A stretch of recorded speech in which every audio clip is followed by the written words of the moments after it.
everybody, and welcome to another edition of the MrWarrenHayes Show. I'm Mr. Warren Hayes.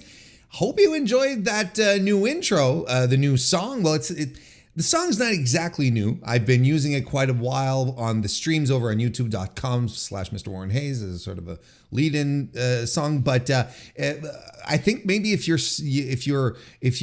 locked in on the podcast, this is the first time you hear it. So it's new and new intro, a bit of a new facelift. I've been wanting to do this for a bit, little bits and pieces here. I mean, I've been doing this podcast since I think 2019 at this point. And I've always had the same theme song, like, it's time to freshen things up. It's time to change things. It's time to mix it up a little bit with this new theme, new intro, and maybe a new direction for the MrWarrenHayes Show at the same time. I'm thinking hard on, we've talked about this before. I'm thinking hard about how to make the podcast distinct from the live streams that I do over on YouTube. And not without giving the impression that the MrWarrenHayes Show is a clip show of just stuff that happens on stream. So, I'm mixing a lot of ideas together and I'm trying stuff out. So I might be a little bit in experimental mode. I might be trying stuff out. Maybe over the next few weeks, the MrWarrenHayes Show will be less of a current events type podcast of what's going on in pro wrestling, and maybe a little more conversations, discussions on things that are happening, bigger picture stuff. Maybe I'm trying stuff out. I've got a couple ideas lined up. I've got a couple of people lined up as well to come join me. So we'll see how all this shakes out. But I'm excited to try this out and to hear your feedback and to hear what you think about it. Because tonight, look, we're trying some stuff out. We're trying something new. Well, at least something that I don't do very often, but I want to do more regularly. How about that? But first and foremost, look, thank you for being here. Thank you for listening here, either on youtube.com/MrWarrenHayes or on your favorite podcast application. I appreciate it tremendously. If you're listening to this on your favorite podcast application, do consider leaving a 5-star review on Apple Podcast or a 5-star rating on Spotify, or on YouTube, a like. And why don't you subscribe? All of these little things help grow the podcast tremendously. And any love that you can show would be tremendous and will help out incredibly. They help grow the podcast, and it's so simple and so easy and so appreciated on top of that. I just love that. I would absolutely love that.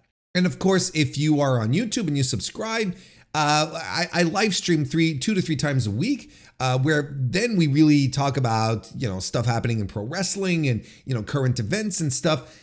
We cover a lot of stuff there, so feel free to join us there for the live streams. And if you can, well, I clip a lot of the live streams as well. I clip a lot of it and put it out there. So you don't necessarily have to be there. Look, there's a lot of content on YouTube is what I'm trying to say. That's what I'm trying to tell you all. There's a lot of content on YouTube as well as the podcast. Or maybe you just like chill with the podcast, which is tremendous as well. Whatever way, I can make my way into your daily lives. That's all I really want. So the important thing is that you're here, and I thank you very much for that. And now on to tonight's show, where we're trying stuff out, as I prefaced as we were starting up here. New Japan heavy show. I, of course, am going to be reviewing Battle in the Valley 2025, the first New Japan show of the year. But I also have a conversation with Chris Samsa, who joined me on the podcast to discuss, of course, New Japan Pro Wrestling, because that's Chris's promotion of choice. It's what he is naturally inclined to speak on. And we basically talk about some big picture thoughts of the start of the year for New Japan in 2025. We talk about Wrestle Kingdom, Wrestle Dynasty, and New Year Dash, but we're not reviewing. These aren't reviews. We're giving, like I said, big picture thoughts on how New Japan fared, how it wrapped up basically its 2024, and how we feel about 2025 moving forward with the information that we have so far. So I hope you enjoy that. It's a nice, long, robust conversation. A lot of New Japan on the show tonight. Hope you enjoy it. Thank you very much for being here. Let's get to it. So folks, once again, New Japan Pro Wrestling started off its new year by ending the old and bringing in the new. Wrestle Kingdom, that Wrestle Dynasty this year, and of course New Year's Dash are all a thing of the past now. Leaves a lot to still, nonetheless, to talk about, to dig into, to think about in regards to the future as well as to what all of this could also mean. So since it's the kind of stuff that you always like to do with a pal, with a chum, with a friend, well, I didn't have any available, so I called Chris Samsa from the sportofprowrestling.com, who took pity, because I think it's one of your New Year's resolution, right, to work with the unfortunate in 2025, right? I don't know about all that. I'm happy to be here, Mr. Warren Hayes. So I appreciate you having me, and I appreciate I appreciate any chance to talk to anyone of your stature about New Japan Pro Wrestling. I'm all in on that. So I'm pleased to be here. No, I of course I was kidding. I'm thrilled that you're here as well, Chris. You're always one of my favorite people to talk New Japan with. It's always a good time. And you've got a great brain for it for multiple reasons, for all the stuff that you just basically know, and all that you do as well, supplying all those juicy stats for the commentary team. But 2024 was, I think it would be safe to say that it was at the very least an interesting year for New Japan Pro Wrestling, one that maybe a lot would consider to be, right in the core issues of maybe a restructure. I don't know exactly how you call it. I've been on the podcast, I've been talking about rejuvenation quite a bit. There's a lot of issues that sort of came to surface. How do you feel like, we don't necessarily have to, dive into the entire 2024, but how do you feel about how things went in 2024 for New Japan? It feels like a year that was sort of in two acts, maybe. The first half of the year was really disjointed. A lot happening.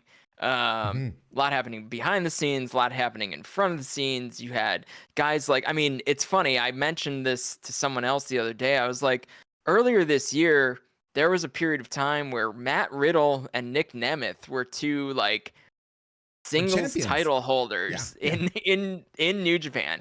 And it feels like that was eons ago. Just decades ago.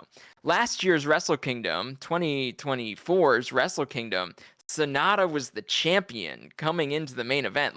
That feels like it was so long ago. But that was just 1 year ago. So this year, everything pre G1 feels like an eternity ago. And then everything G1 on this year feels like a part of what's happening right now. It feels like that was really when, whether it's some booking direction or some office direction, things like that, if that all kind of came together and began with this past year's G1. And it does feel like from then on, we've been at least on a linear path and less of a roller coaster. So, and with that said, I think Wrestle Kingdom, so the January 4th show this year, landed for those of us who pay really close attention to New Japan, that was the show for us. That was our show. Yeah. Right. And for the global wrestling economy, we'll call it, right? Wrestle Dynasty, with AEW's involvement, a little dip a toe in from CMLL and ROH, some sprinklings of some others. That was the show that really highlighted New Japan's role in the greater pro wrestling universe, right? And I think that for the people that are more attentive to, be it American pro wrestling or just pro wrestling as a whole, maybe that was the show for them, right? So we had two pretty major events in a very large building that has a lot of stature in the pro wrestling universe, and I think that combined, those two shows kind of represented what New Japan is, what New Japan brings to the table for pro wrestling. So be it, in their silo and then out of their silo. So it was an interesting weekend for sure. I think there was a lot to like about it. There was a lot to analyze about it. But yeah, the year as a whole really always builds to those moments. But I do feel like that was a little, I want to say, truncated, right? It was a little shorter this year because the first half of the year was so. I feel like this Wrestle Kingdom compared to 2025's Wrestle Kingdom or Wrestle Kingdom weekend compared to 2024's Wrestle Kingdom, I mean, they're almost separate worlds. It's almost like we started a whole new, what do they call them in the Marvel world? Is it a phase? Yeah, phase, exactly. Yes. Yeah, so it feels like we've moved out of a phase and into a whole different phase. And that, to me, there's some excitement and some trepidation around that for sure. Of course, because that's the very issue of new things. Like, you're excited at the prospect of something different coming, but also, the unknown.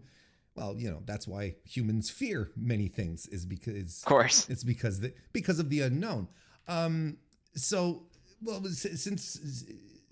since we're already on the subject, talking about the Wrestle Kingdom weekend, we're going to talk about it. But just to clarify, this is not going to be a review, right? We're mostly going to talk about maybe some bigger picture stuff, or some things that specifically from the shows we want to talk about. But we're not going to break down each of the matches. We're not doing a comprehensive review. I've already done my own reviews last week.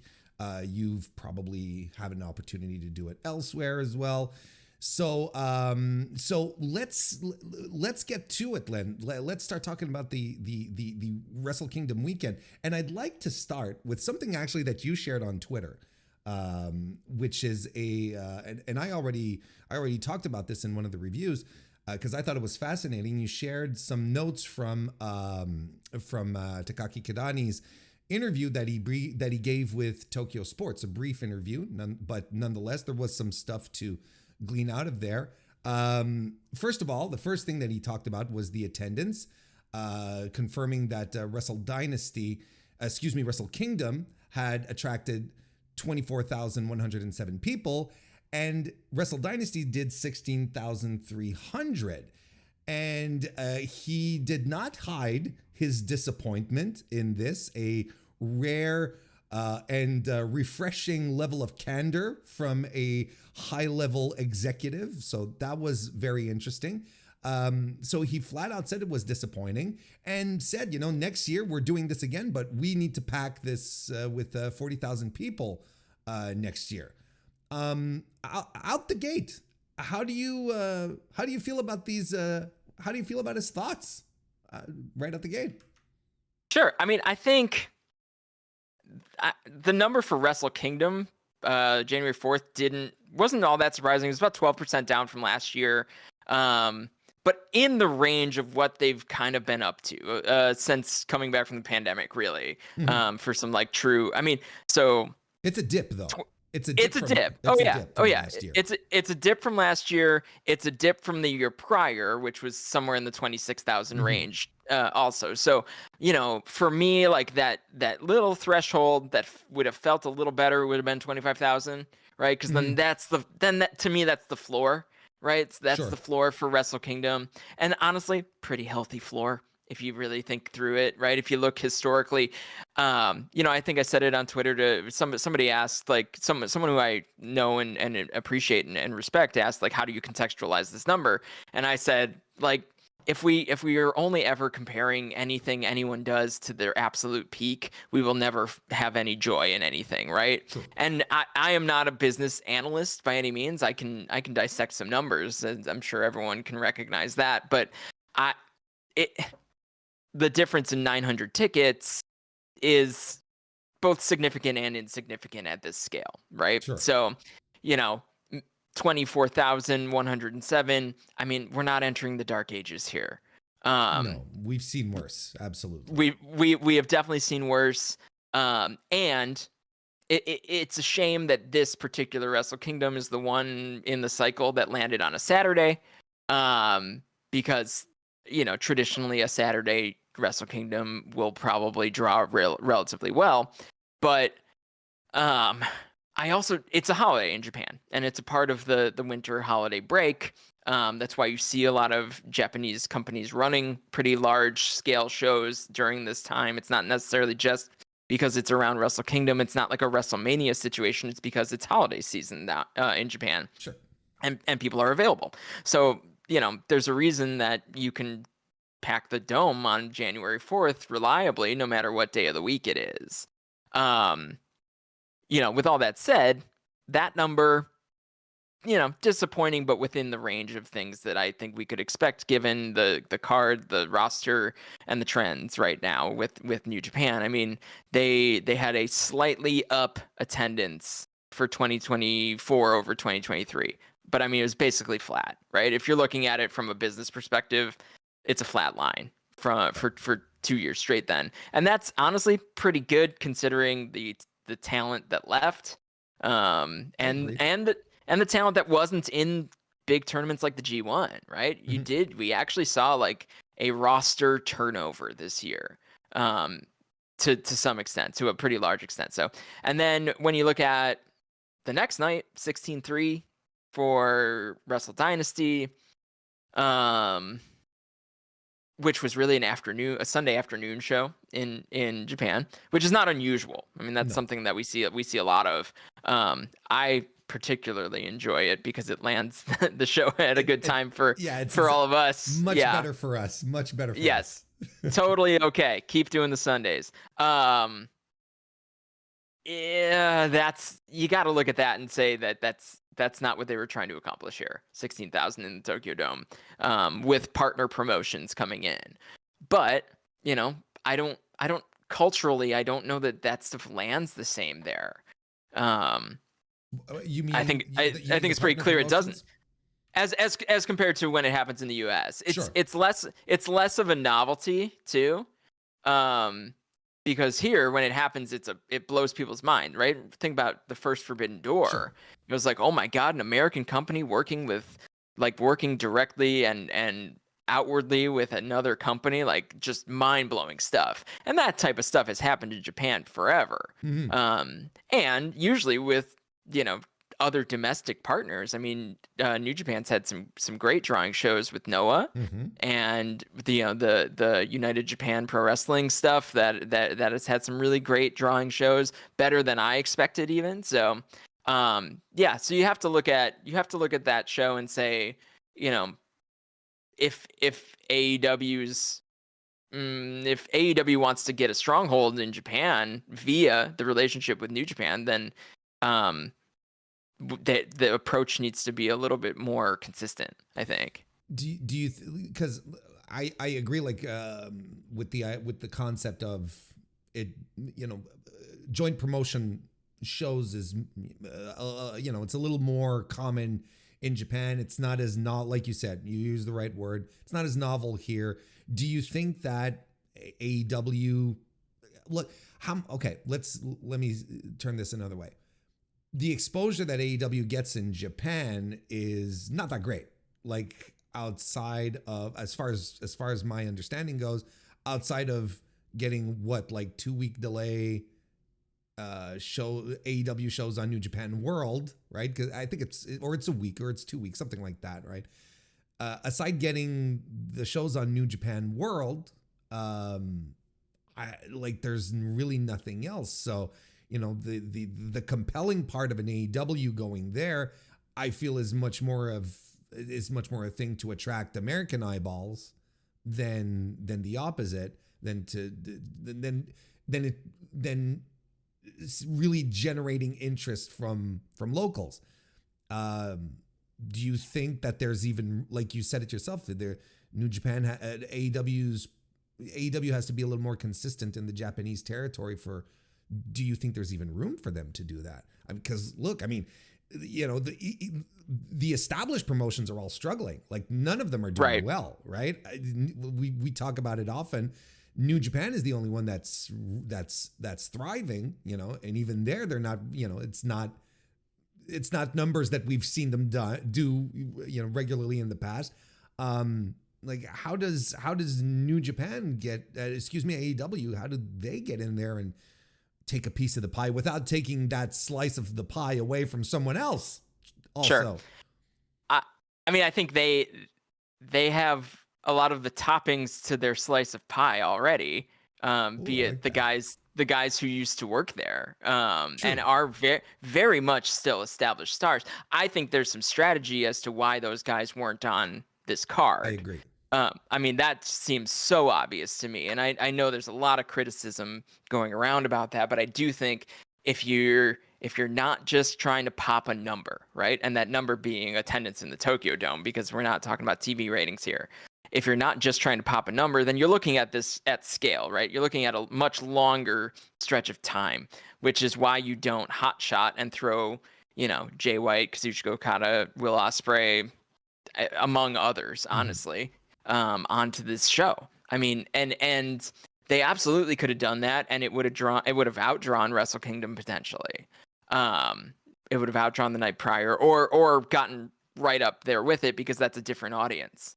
Sure. I mean, we saw it last year. Bryan Danielson got a huge reaction in the Tokyo Dome. And that wasn't because he was fighting Kazuchika Okada. It was because he's Bryan Danielson.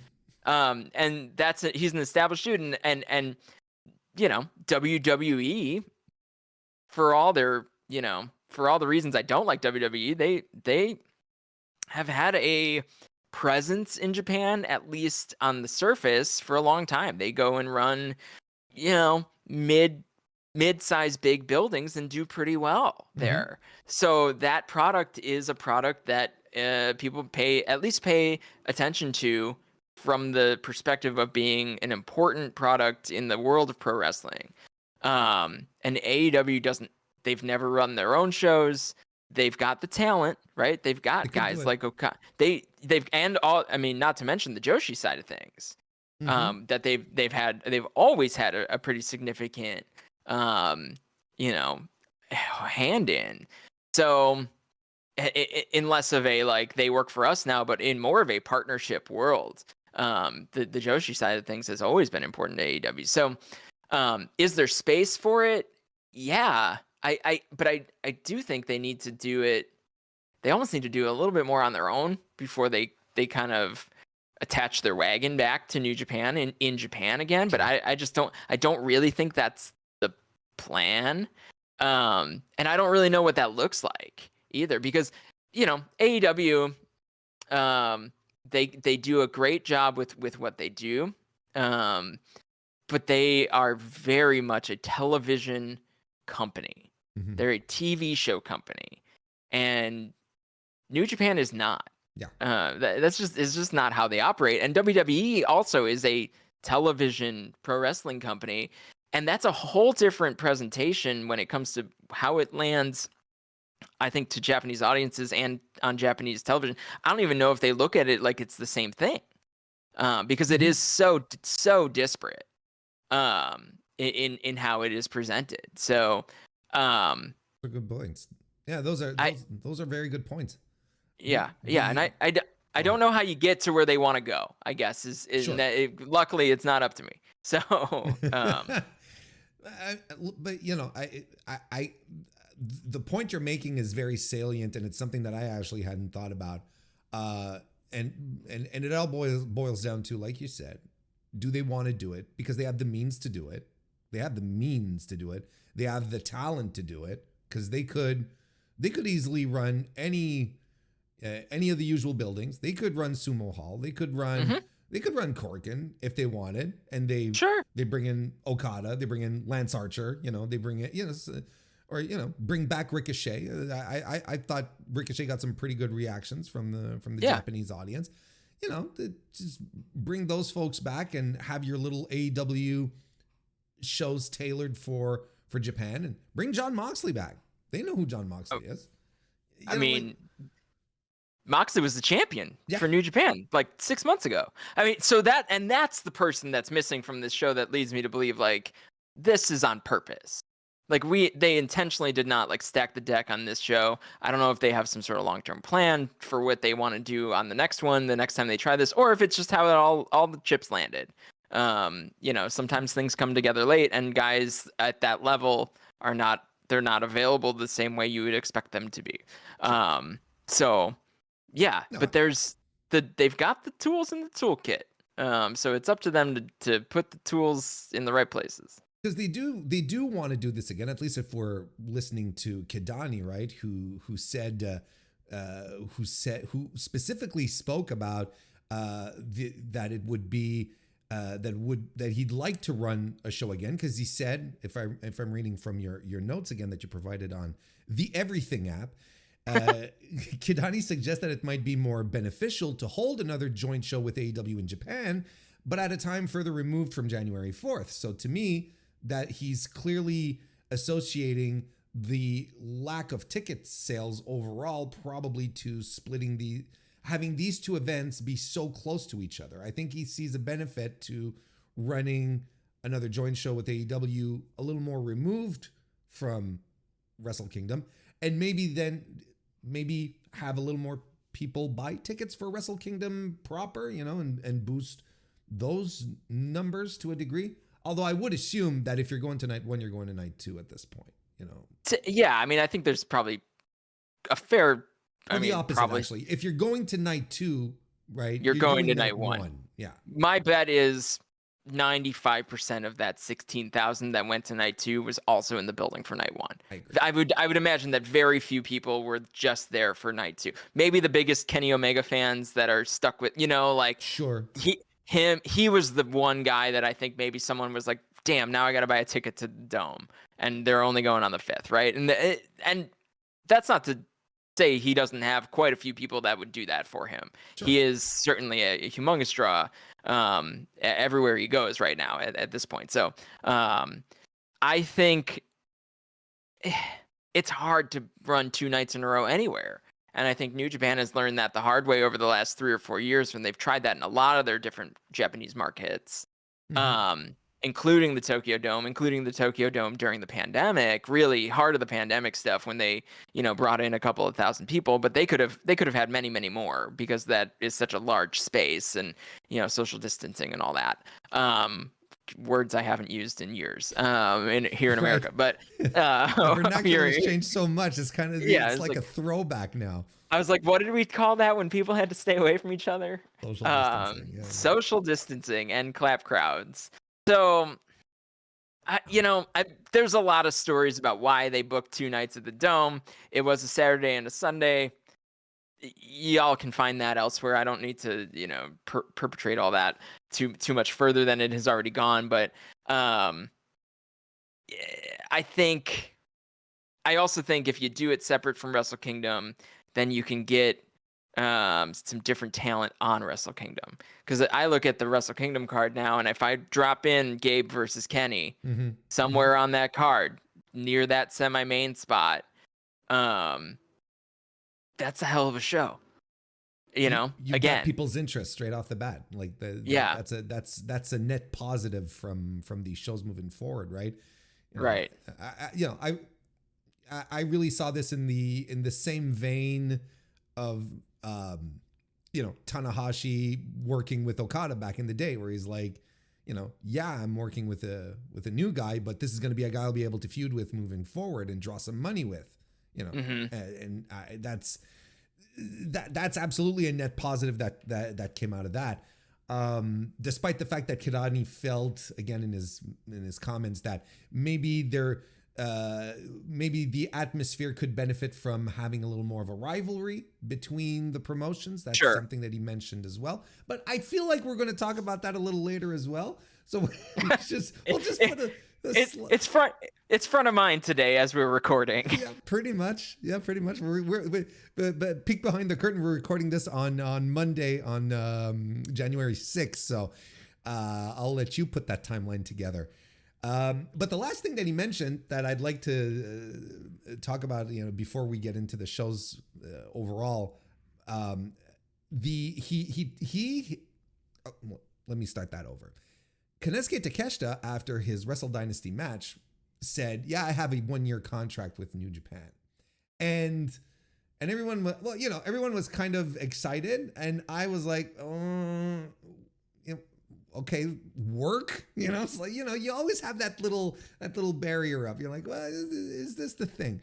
But then Kidani in the interview said exactly that. He said that he believed that, if you remember correctly, something to that effect, that Konosuke Takeshita did indeed sign a 1-year contract with New Japan Pro Wrestling, which I guess makes him the first pro wrestler, at least in modern history, to have a contract with 3 professional wrestling companies at once, because we can't forget DDT and all of this. And yeah, so he left the weekend still as never open weight champion, won the title, and is still he's flown back to North America. That's very interesting. Soft jumps happen also a lot in Japan. It happens frequently, but you don't see that very often relating to a North American company because of how contracts are set up. But man, they being New Japan, I feel like they did pretty much everything they could to entice him over, to sort of, like they gave him the great G1 run. They invited him back and to have, he's just been involved in great matches. They give him the title shot, title for title against Shingo, then the next night against Ishii. And, there were rumors flying around earlier in 2024 that Konosuke wasn't exactly enchanted with how he was being handled in AEW. So all of this kind of coming together, and it's very interesting that Kidani mentioned that, because just to be clear, that automatically destroys the concept that this is a work, right? Kidani is a suit. He doesn't work for New Japan. He works for Bushiroad, right? So like he's not in this environment. He's got no business like playing it up for the audience, right? For the fans, and just so we're kind of moving into territory where, okay, this makes a lot of sense. This, or at least this is actually the thing that's happening. And he outright said, hey, if you ever want to come here and work full time, you can work here more on top of that, brother. It's like, this is fascinating to me. Like, as far as soft jumps go, don't you feel that this is kind of where we're heading towards? Yeah, I mean, it feels a lot like Ibushi, right? I mean, sort of. I mean, it's different because he's got this AEW component in it. That's the issue. That's the thing. It's like the American aspect with the way, like I said, with the way contracts are done, they're very rigid and so on and so forth. Yes. I hear AEW is a terrible partner, but yet lets one of its wrestlers go and sign with another partner. I don't know. I mean, there were a bunch of folks on that Wrestle Dynasty show that have AEW contracts. And I do think there's a range of AEW contracts when it comes to exclusivity. Sure. And I think there's a range of where things are exclusive and what needs to cross the desk of the powers that be at AEW and what doesn't. And I don't know. Takeshita clearly has had a deal with DDT forever. So maybe the deal with DDT is what kept his contract with AEW from being super exclusive, because AEW's priority was probably to get him on the roster. But he had some sort of probably multi-year deal with DDT. Mm-hmm. So because of that deal, potentially that opened the door for the AEW contract, which in turn potentially accidentally opened the door back to New Japan. Or there's a chance that this whole thing is a big strategic maneuver from everyone, potentially, right? I mean, from everyone involved. DDT probably knows he's got greener pastures to go run in, but they don't want to cut ties with him. New Japan wants him. I mean, clearly wants him, that's no longer up for debate.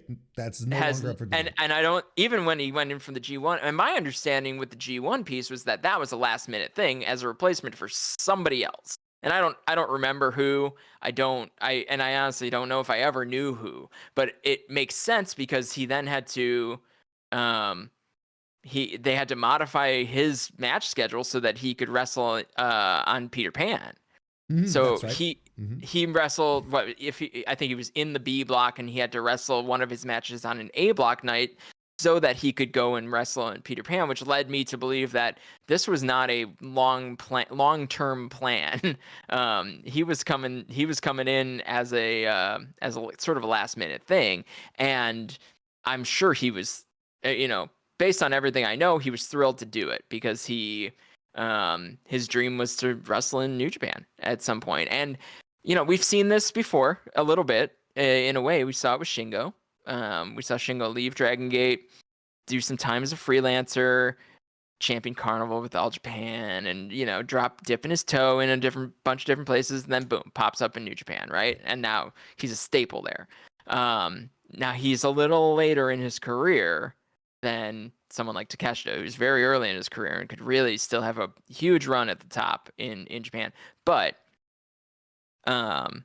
in Japan, where the top company goes, so goes the industry.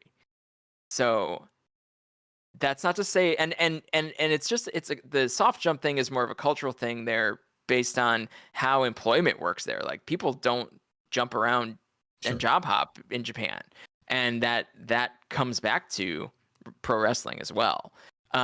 Just in a kind of how things go culturally. So, with that said, it feels very familiar. It feels very familiar to Shingo, to Sonata, to some of these guys who they go do something else for just a little while and then they land where they want to land, which, right now the biggest company that's, fully functional is New Japan.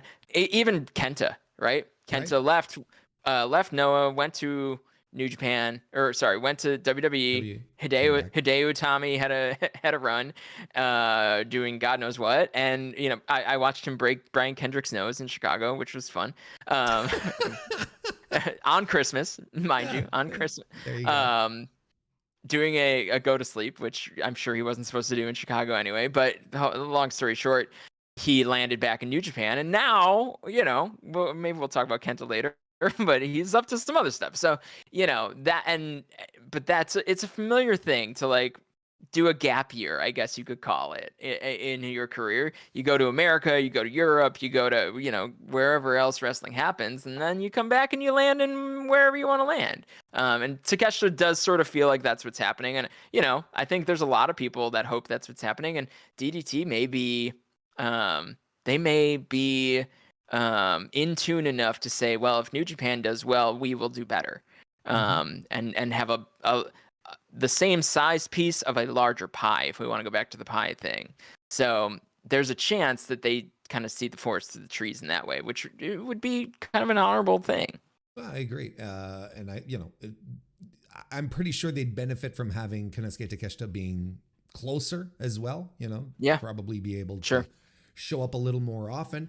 But no, I mean, it's interesting. I can't help but feel like, like you said, like there's a lot of strategic maneuvering that could happen. I wouldn't be surprised if Takeshita is just going to, is waiting for his AEW contract to be up to just make the full jump, or it, like Tony, this, like you said, it could be just a good old strategic play by AEW. Says, look, we'll let you work your home promotions, and there are partners on top of that. Well, at least they do have the relationship with DDT that was yeah. There, I mean, even recently Jericho popped up in DDT, and they get along well. So maybe AEW is like, well, why don't you stick around? You'll work our dates, you'll work their dates, and it'll probably consecrate the fact that it'll never be a top guy in AEW. But there's spots, and like Konosuke Takeshita can absolutely be a top guy in New Japan. Like, he can be a tippy top guy in New Japan. They need him more than a lot of other guys they have on their roster right now. Well, and here's what I look at with Takeshita. Part of AEW's talent pipeline is Japan. Yes, that seems very clear, right? Yes. Like, and I don't say that with the parentheses and derogatory. I say that as just, it's part of what they do. Yes, sure. And I think generally that's a positive for the pro wrestling industry. and for Japan, for that matter.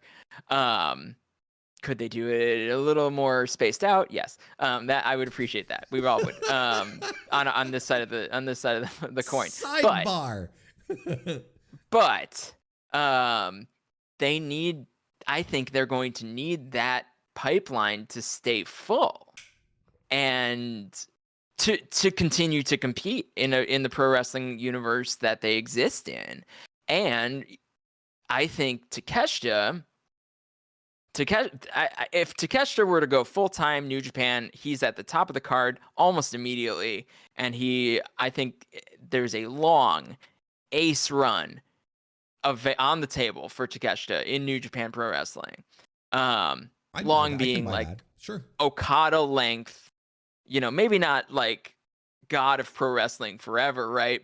As people, see Okada, but very strong, top of the card, long run with New Japan on the table. Like it's ripe for the picking. He's the perfect person to slot in there. And I think even then, because of their familiarity, maybe he does that for 5 years and then he pops back up in AEW. And it's like Okada popping up. And it's like, Ospreay making the jump, right? Like there is so much value in that to both companies. Sure. And if that's what's happening, then that's an honorable move from all.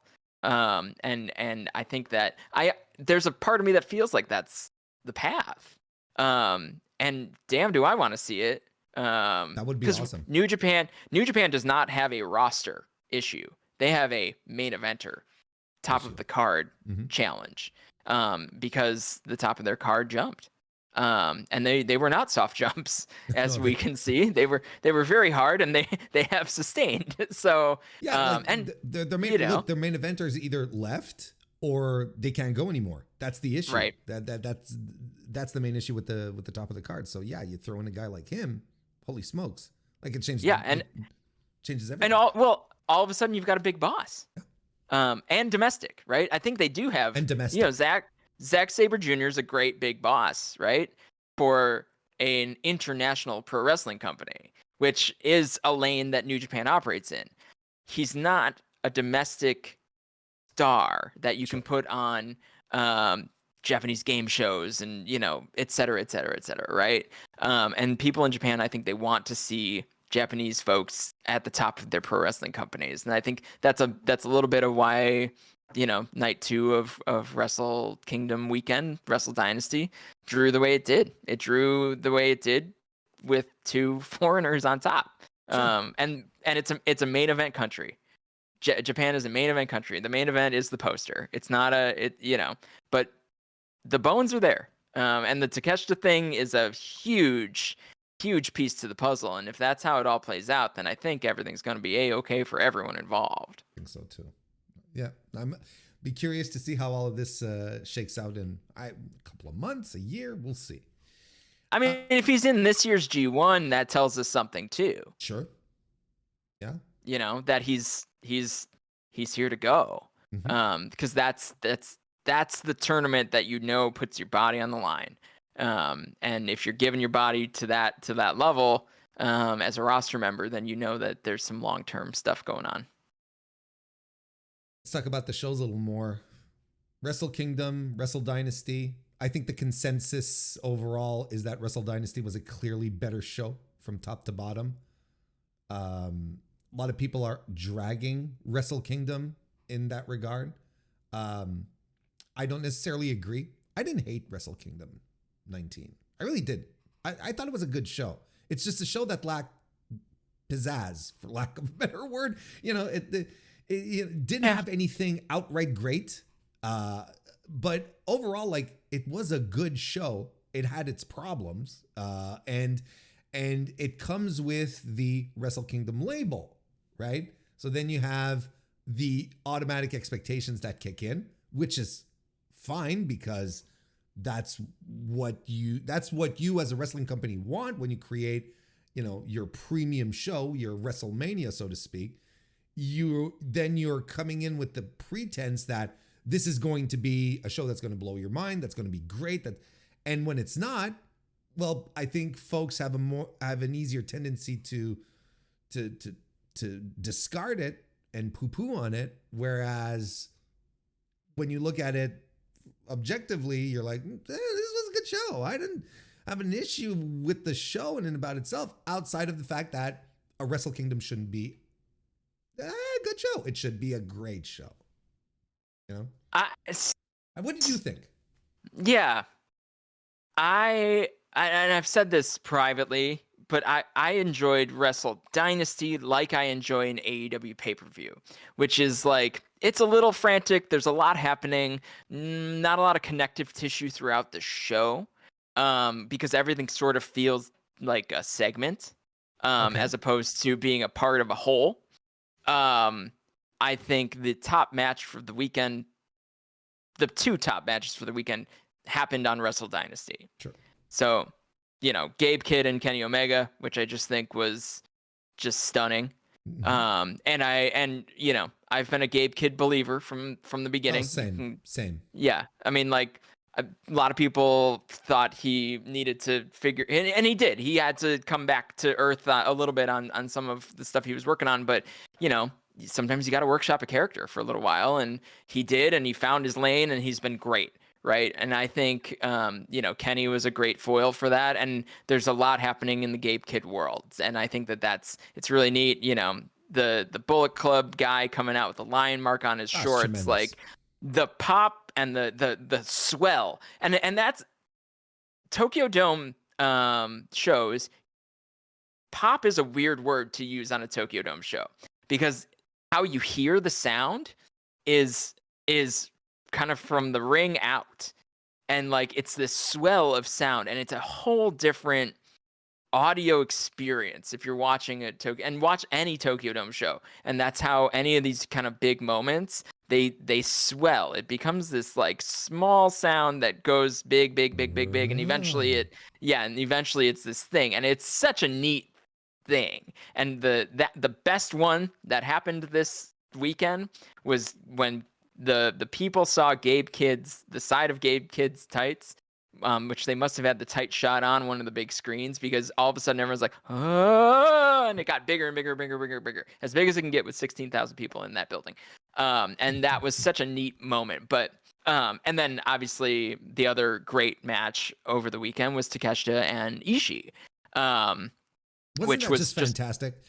Just tremendous. It's the kind of stuff these are kind of the matches that years ago got me into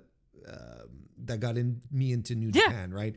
When you see Shibata and Ishii, right? That kind of stuff, right? Yep. Like this was, I'm sitting there and I'm just like, this is exactly why I love pro wrestling. Right. This is exactly it. It's no nonsense. It's two guys just beating the piss out of each other for my enjoyment. Yes. And I appreciate it. And it's what everyone wanted out of the Shingo match the night before, and it didn't quite get there. And it has started a little bit of conversation about the difference between Shingo and Ishii, because a lot of people put them in the same category.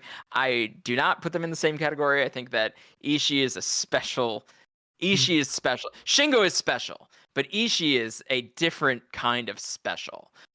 Willing and giving and emotional, and he'll draw it out of the person that is against him, even if he is stoic. And Shingo is a fantastic physical professional wrestler. Mm-hmm. And I think that if you had flip-flopped those matches, it would have been equally great. But the Ishii, the in-ring on Wrestle Dynasty had two higher peaks, but I do think the connective tissue of a full show, I think Wrestle Kingdom was a better whole show. So if I'm thinking like show of the year, and I'm not a match rating guy, so I don't add up my stars and say this match had a better average or whatever. Like I felt better at the end of Wrestle Kingdom than I did it at the end of Wrestle Dynasty. Whereas Wrestle Dynasty, I am way more likely to go back and rewatch a couple of matches on that show. So Wrestle Dynasty had the better segments, I guess. Whereas Wrestle Kingdom, I think as a whole, was more of a, and on my end, like I'm a New Japan guy. right? So, and I watch AEW, I watch all the shows, I watch all the pay-per-views, but Wrestle Kingdom felt big from top to bottom, whereas the roller coaster was heavier on Wrestle Dynasty. I think both of those shows have a lane for pro wrestling fans, though. Wrestle Dynasty was catered towards non-domestic Japanese fans. I mean, like, it was catered towards Americans Sure. and people in the UK and, you know, people English speaking, I guess, audiences, and I think they hit the mark on both of them. You know, and I think Wrestle Kingdom had a couple of moments that dragged down the card, I was gonna right? say, yeah, you know, That there's a couple of spots, you know, there's the Doki injury Yep. that comes to mind, and I feel it really sucked the energy out of the room for It's really unfortunate, and clearly those guys were gonna go in for um, like a 12-minute sprint. I don't know, you know, like they it were was going to be a sprint. it was going to be a hard one too. It was it was very disappointing. You Yeah. know, but it really sucks for Doki overall, as opposed to us who just are just here lamenting we didn't get a match. You know, it sucks a lot more for Doki, and the Tetsuya Naito Hiromu Takahashi match, man. I mean, Yep. uh, a lot of us were, you know, quietly maybe amongst ourselves, maybe not as public about it, but a lot of us were worried about the match, and we were saying 5 years too late. And Yep. boy, were we right. This Yeah. one was 5 years too late. Yeah, this one sucked to be right about, but I was even semi-publicly saying that because I believed it. I I think there's a lot. Well, okay, like for me, I'm a big Tetsuya Naito fan. Okay, Sure. you know, I have the stuff. I have the hat right over there somewhere. Like, you know, it's like I'm a big Tetsuya Naito fan. So I'm self-aware enough to know that there's always a little part of me that wants to believe that, you know, big match Naito is still there, that he can pull out the magic stardust one more time, you know, and Yeah. just, you know, when he teased doing the Stardust press in the Hiromu match, I was like, oh my God, like, okay, like there's 0.5 stars more if he's actually doing this, right? But no, it was a tease. He can, like, that's the point. It's, you know, and I'm not like delusional to the point where I'm letting it cloud my vision. I'm like, no, this is going to be great. I had so many apprehensions. I just wanted to believe that.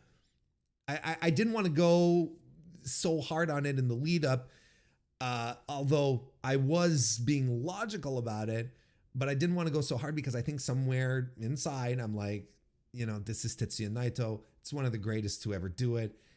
You know, so much about his story and so on. It's like everything would make sense for him to come out, wrestle his buddy, and just have like one final mind-boggling performance that you're like, okay, there you go, and now you can move on to your Valhalla, sir, you know, like, kind of thing.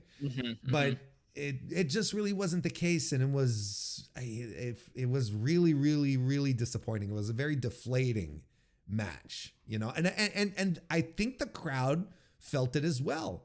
You know, I think the crowd felt it as well. And I understand why they did it too. I think there are, you know, again, this is something that's been brought up multiple times. I think they felt they had to do it. One, because if not now it'll really be never if they didn't do it now. And it probably was the drawing match of the show. Like, otherwise, what else, right? Yeah, it's hard to say. What did you think of the match? I'm trying not to think of the match. That's sort of where I'm at. And I'm not a Naito person. All the respect in the world, and I loved watching his story really play out when it did. But you know, I think I've been too close to the decline of his physical well-being and seeing it for so often. And like I look at the numbers, right? Like, this man wrestled, I mean, I think the second most matches behind Bushi in 2024 for New Japan, and the most ring time, like the most total ring time, including like all the shows that he had to make it to, and right up there for the singles matches too. Not quite first, but top three. I mean, I've watched a lot of Tetsuya Naito in the last 5, 6, 7 years, You know, from really, I think his peak in 2016 to 2018 till now, it's pretty clear this man is on, you know, he's on a path to, and he has been ridden like a donkey. He hasn't really had a down cycle year in quite a while. Besides the year he got hurt during the G1.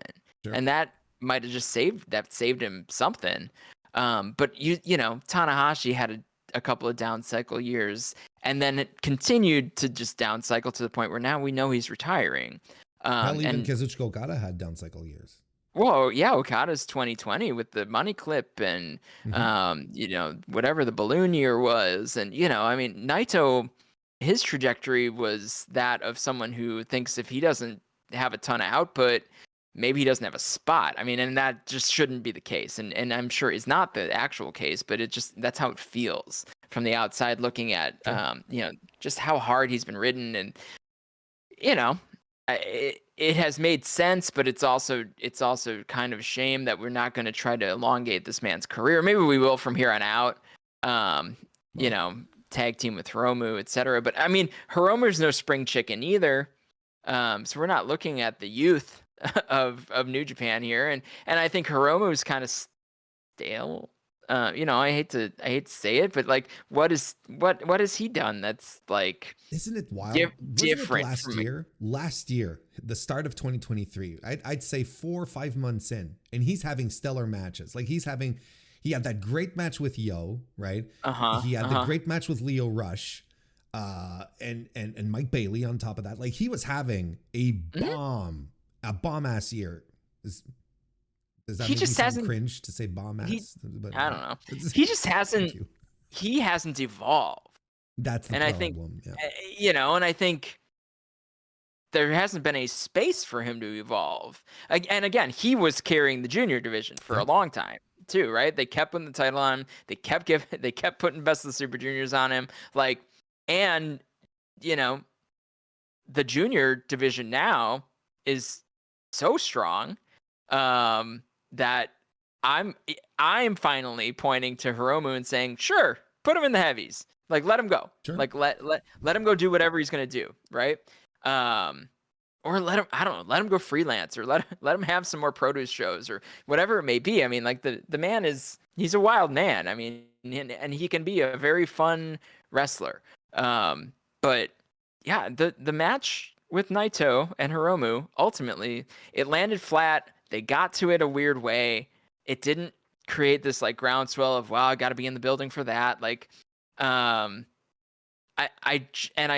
truly believe that if New Japan really thought it was a ticket buying or ticket selling drawing match, they would have put it in Ryogoku or Ota, or they would have just run it as a special match on as a main event in one of those buildings, even on a show like Anniversary or something like that. Like, I truly think if they thought it was actually going to move a good amount of tickets, like a meaningful amount of tickets, thousands, you know, into the 4 digits number of tickets for that specific match, they would have put it as a main event somewhere. And I think they knew that I don't know if Naito's got a main event in him that's not heavyweight style, which is sort of a little like an Okada main event.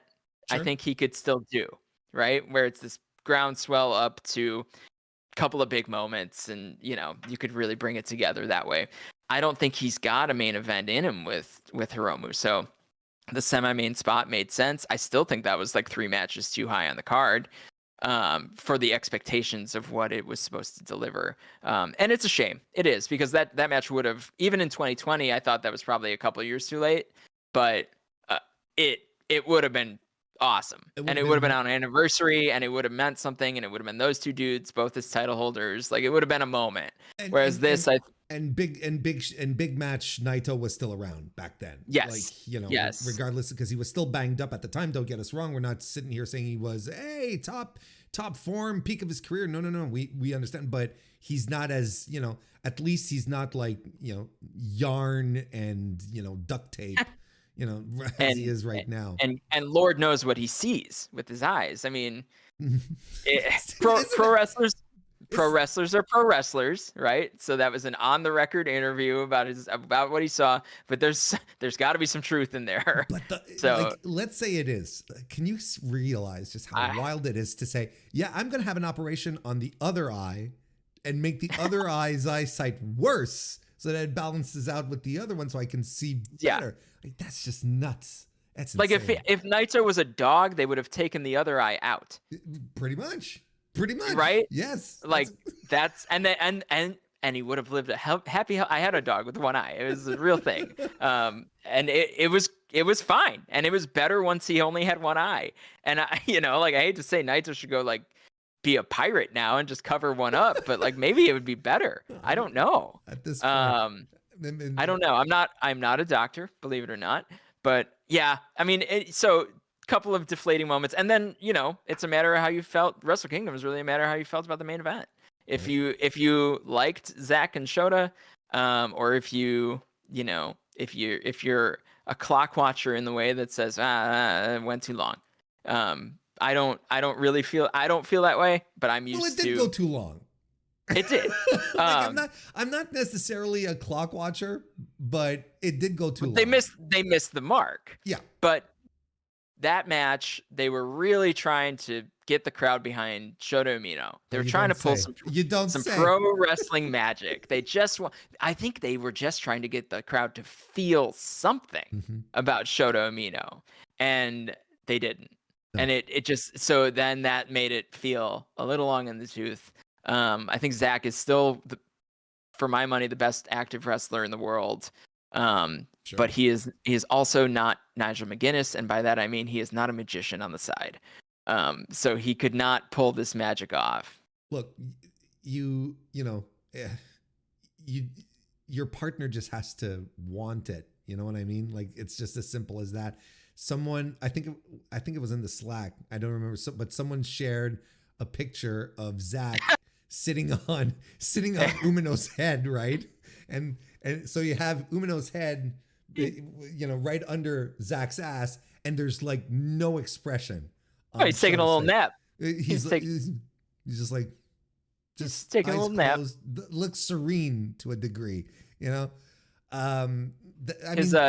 His Headspace app said it was time for a minute of mindfulness. There you go.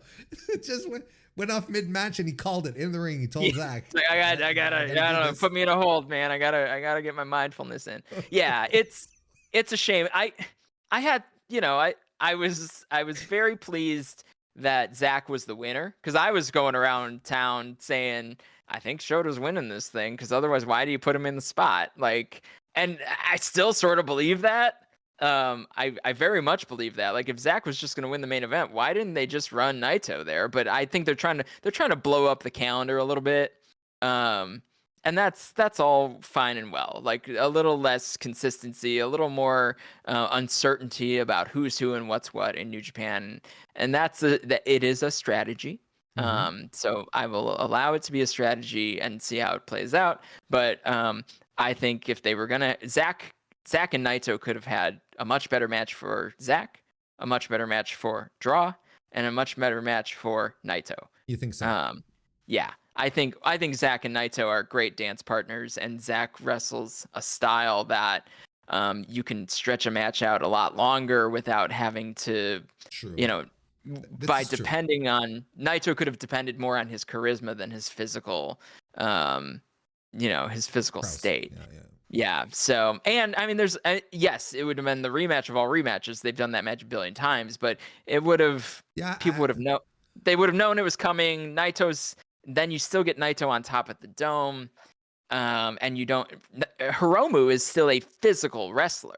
He can get in there with all the juniors and go. He got in there with Hanare for one of the best matches of last year, right? And Naito just couldn't give Hiromu what Hiromu needed for his match. I think if you split that all up and the main event is Zach and Naito, I still think that would have probably made for a better overall perception of the card.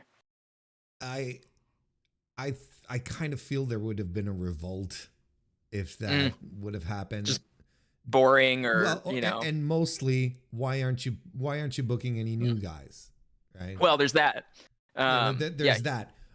which was a point of contention, of course, moving in. It's like, why Shota, and I Yeah. always, anyone who came back to me with that, I always fought back. I was like, okay, well then who? Who? Who? If not Shota, Tsuji, I who? guess, but like, yeah, and that's a great talking point too. Is like why Shota? And there's a part of me with a I have tinfoil a hat theory, on. but I want to hear yours. But I have a tinfoil theory as well. Go ahead. My tinfoil hat theory is that Yuya Uemura was supposed to win the damn G1, Oh. and Oh. be in Shota's spot, because they were really rising him through the Yes. end of that G1, and Yes. really he was in a couple of great spots. It's very, the tinfoil hat is multi-layered for that one. I mean, that is the tinfoil of all tinfoil. But I think he was supposed to be some sort of major player in the process of getting towards to Wrestle Kingdom, and I don't doubt that potentially he was supposed to win the G1, and then even then potentially Zack still could have beaten Naito Sure, on the way. And they could have done Uemura and Zack and really done a rocket strap. Interesting. So and part of me, Yuya has been my young lion from that generation since day one. So there's a big part of me that knows that that's all up here. But it would have almost made more sense than Shota, because Shota's had this long and winding road. And then eventually, and Shota had a terrible G1, and we know that those two things, G1 and Wrestle Kingdom, are connected. I mean, Shota only won 8 singles matches all year. Right. There are guys that did that during the G1. And Shota Shota shows up and makes a challenge, and people are like, wait, what? So I think that there was a cleaner path to a different main event at Wrestle Kingdom, and I think Uemura had some role in that, or Uemura was going to be in the Tsuji spot, and Tsuji was going to, Sure. I think the Uemura injury threw Wrestle Kingdom's booking into a tailspin, and then somehow we got to where we are. Okay. My tinfoil hat theory is not as tinfoil hatty, but. But I think they decided to go, first of all, with a new guy, and whether it had been Shota or Uemura, it would have been the same, for the same reasoning, is to, okay, well, the audience is demanding it, and we kind of have our hands tied behind our backs now because everyone's gone or no one can go anymore in our top guys, so we got to put it to, we have to put it to ourselves to make it happen. So, I think that's the basic reason why they put him up there. I think he's also because he's kind of been anointed as the guy, right? Like they even mentioned it on New Year's Dash today, like the leader of Hantai. I'm like, wow, really? Leader of what? Yeah, right. Yeah.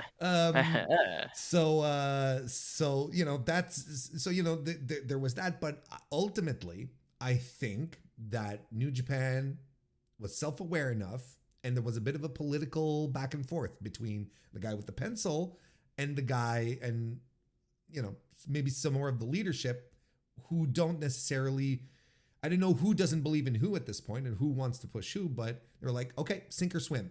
We put him in the main event. Sure. And everyone agreed, shook hands, and it's like, okay, that's it. We're tossing him into the deep end.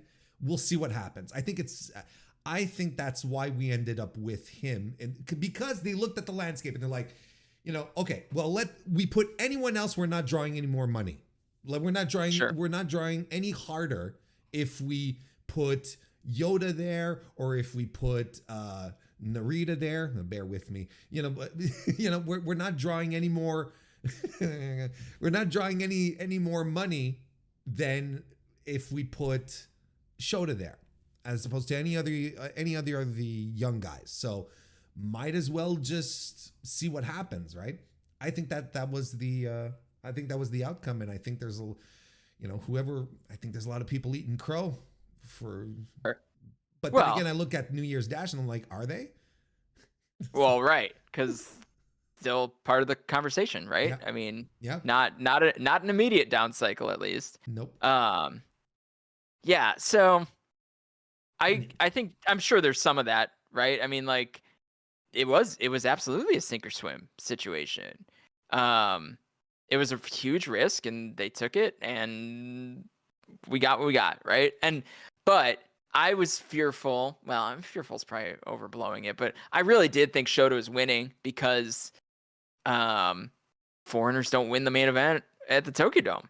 Like, they just don't. Yeah. Brock. I mean, there's 5 now, and Zach's a part of that conversation. What? Bob Sapp, Lesnar, Bob Sapp, Lesnar, Hogan. Hogan. Yeah. Okay. Who's Who the am I fourth missing? guy? Oh, the first guy, the Russian, Ukrainian. Oh yeah, the guy yeah, who he faced Inoki. Shota. I can't remember his name, but yes. I don't want to try to. I don't want to even try to say his name because I don't want to offend anybody. Good call. But yes, so and even that's mixed bag of how you count that with Inoki and all that timeline. The late '80s were a rough. Late '80s were a weird time, for a lot of places in the world. But so I mean, that's rarefied air for Zach, and Zach is the real deal. He loves living in Japan. He loves being part of the culture. He loves New Japan Pro Wrestling. So it makes sense that they would give him the opportunity to be one of those on that list. So, and it works. But makes sense. Makes sense. A lot more sense than Bob Sapp. A lot more sense than Bob Sapp. Probably not more sense than Hogan or Lesnar for that matter. Bob Sapp, great for what he was. Exactly. Bob Sapp had a look. And a great music video too on top of that. So I thought, I was like, why would they do all this wacky, convoluted way to get there if Shota's not winning? But then Shota didn't win, which I think by mid-match, to me, it was pretty clear that there was no comeback sequence that was going to get what they wanted out of the Shota Umino experience. So we'll see where it goes from here. But excited that Zach's first post Wrestle Kingdom challenger is Hiroki Goto, because that's fun for everyone. Fun. That is fun. Honest to God, that is fun. I don't think I can't see how anyone can be disappointed about that. Seriously. Nah. And the people, Chris, they love the Hiroki Goto, don't they? They love the Hiroki Goto. When he came out at the Ranbo, he got a big reaction. He got the biggest reaction of anyone who came out at the Ranbo. He wins. The people are cheering. He comes out today at Dash. People are Goto immediately. Like immediately. I'm not ruling out him winning. It's a very interesting main event, to say the least. If you want the people to get behind New Japan, I think maybe you throw the title on Goto. He cannot hold it very long. Well, look, but if you need a transitional reign, he's the perfect transitional reign. This is the moment of the year where you do this kind of stuff, because once you hit Dominion, you're locked in at that point, right? At Dominion, you have the guy that you want down the road, right? For January. Mm-hmm. So this is the perfect time to do it. Mm-hmm. And something at New Beginning, and hey, he can drop it at Sakura Genesis. That's not a big deal. It's really not that big a deal. And you know who's a great Ryogoku headliner? Hiroki Goto. You know who's not a great Tokyo Dome headliner? Hiroki Goto. So if you're gonna do it, you do it right now. Zach drops the title.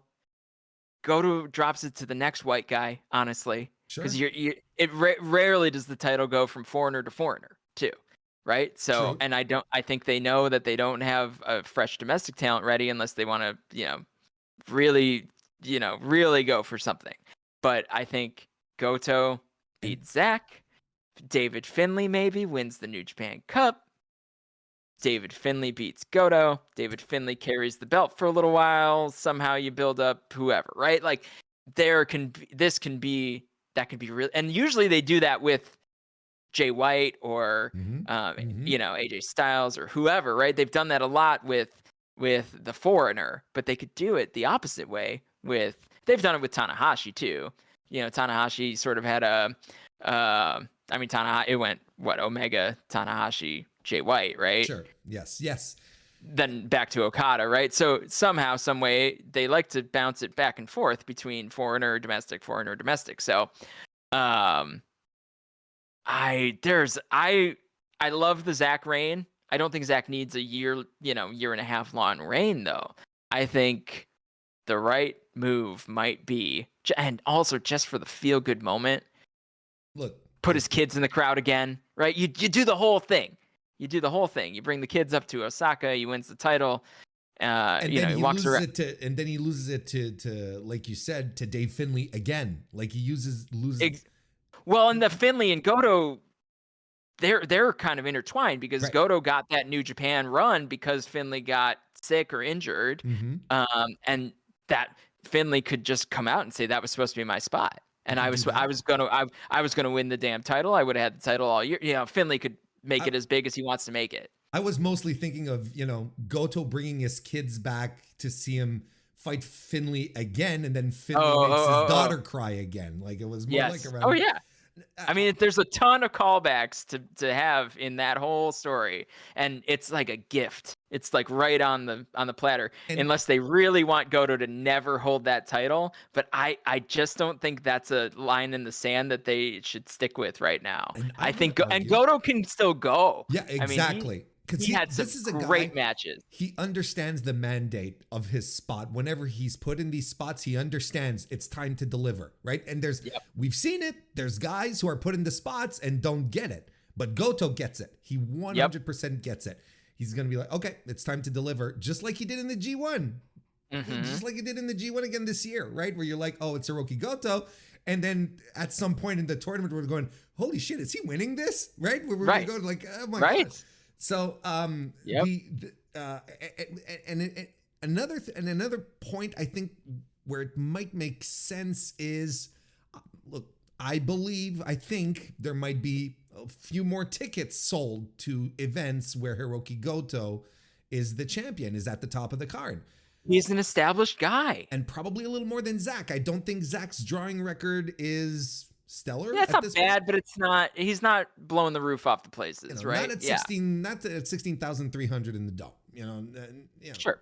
But I think Hiroki Goto's got something there. I think we have something. There's something there. My fingers are very crossed that they run with it.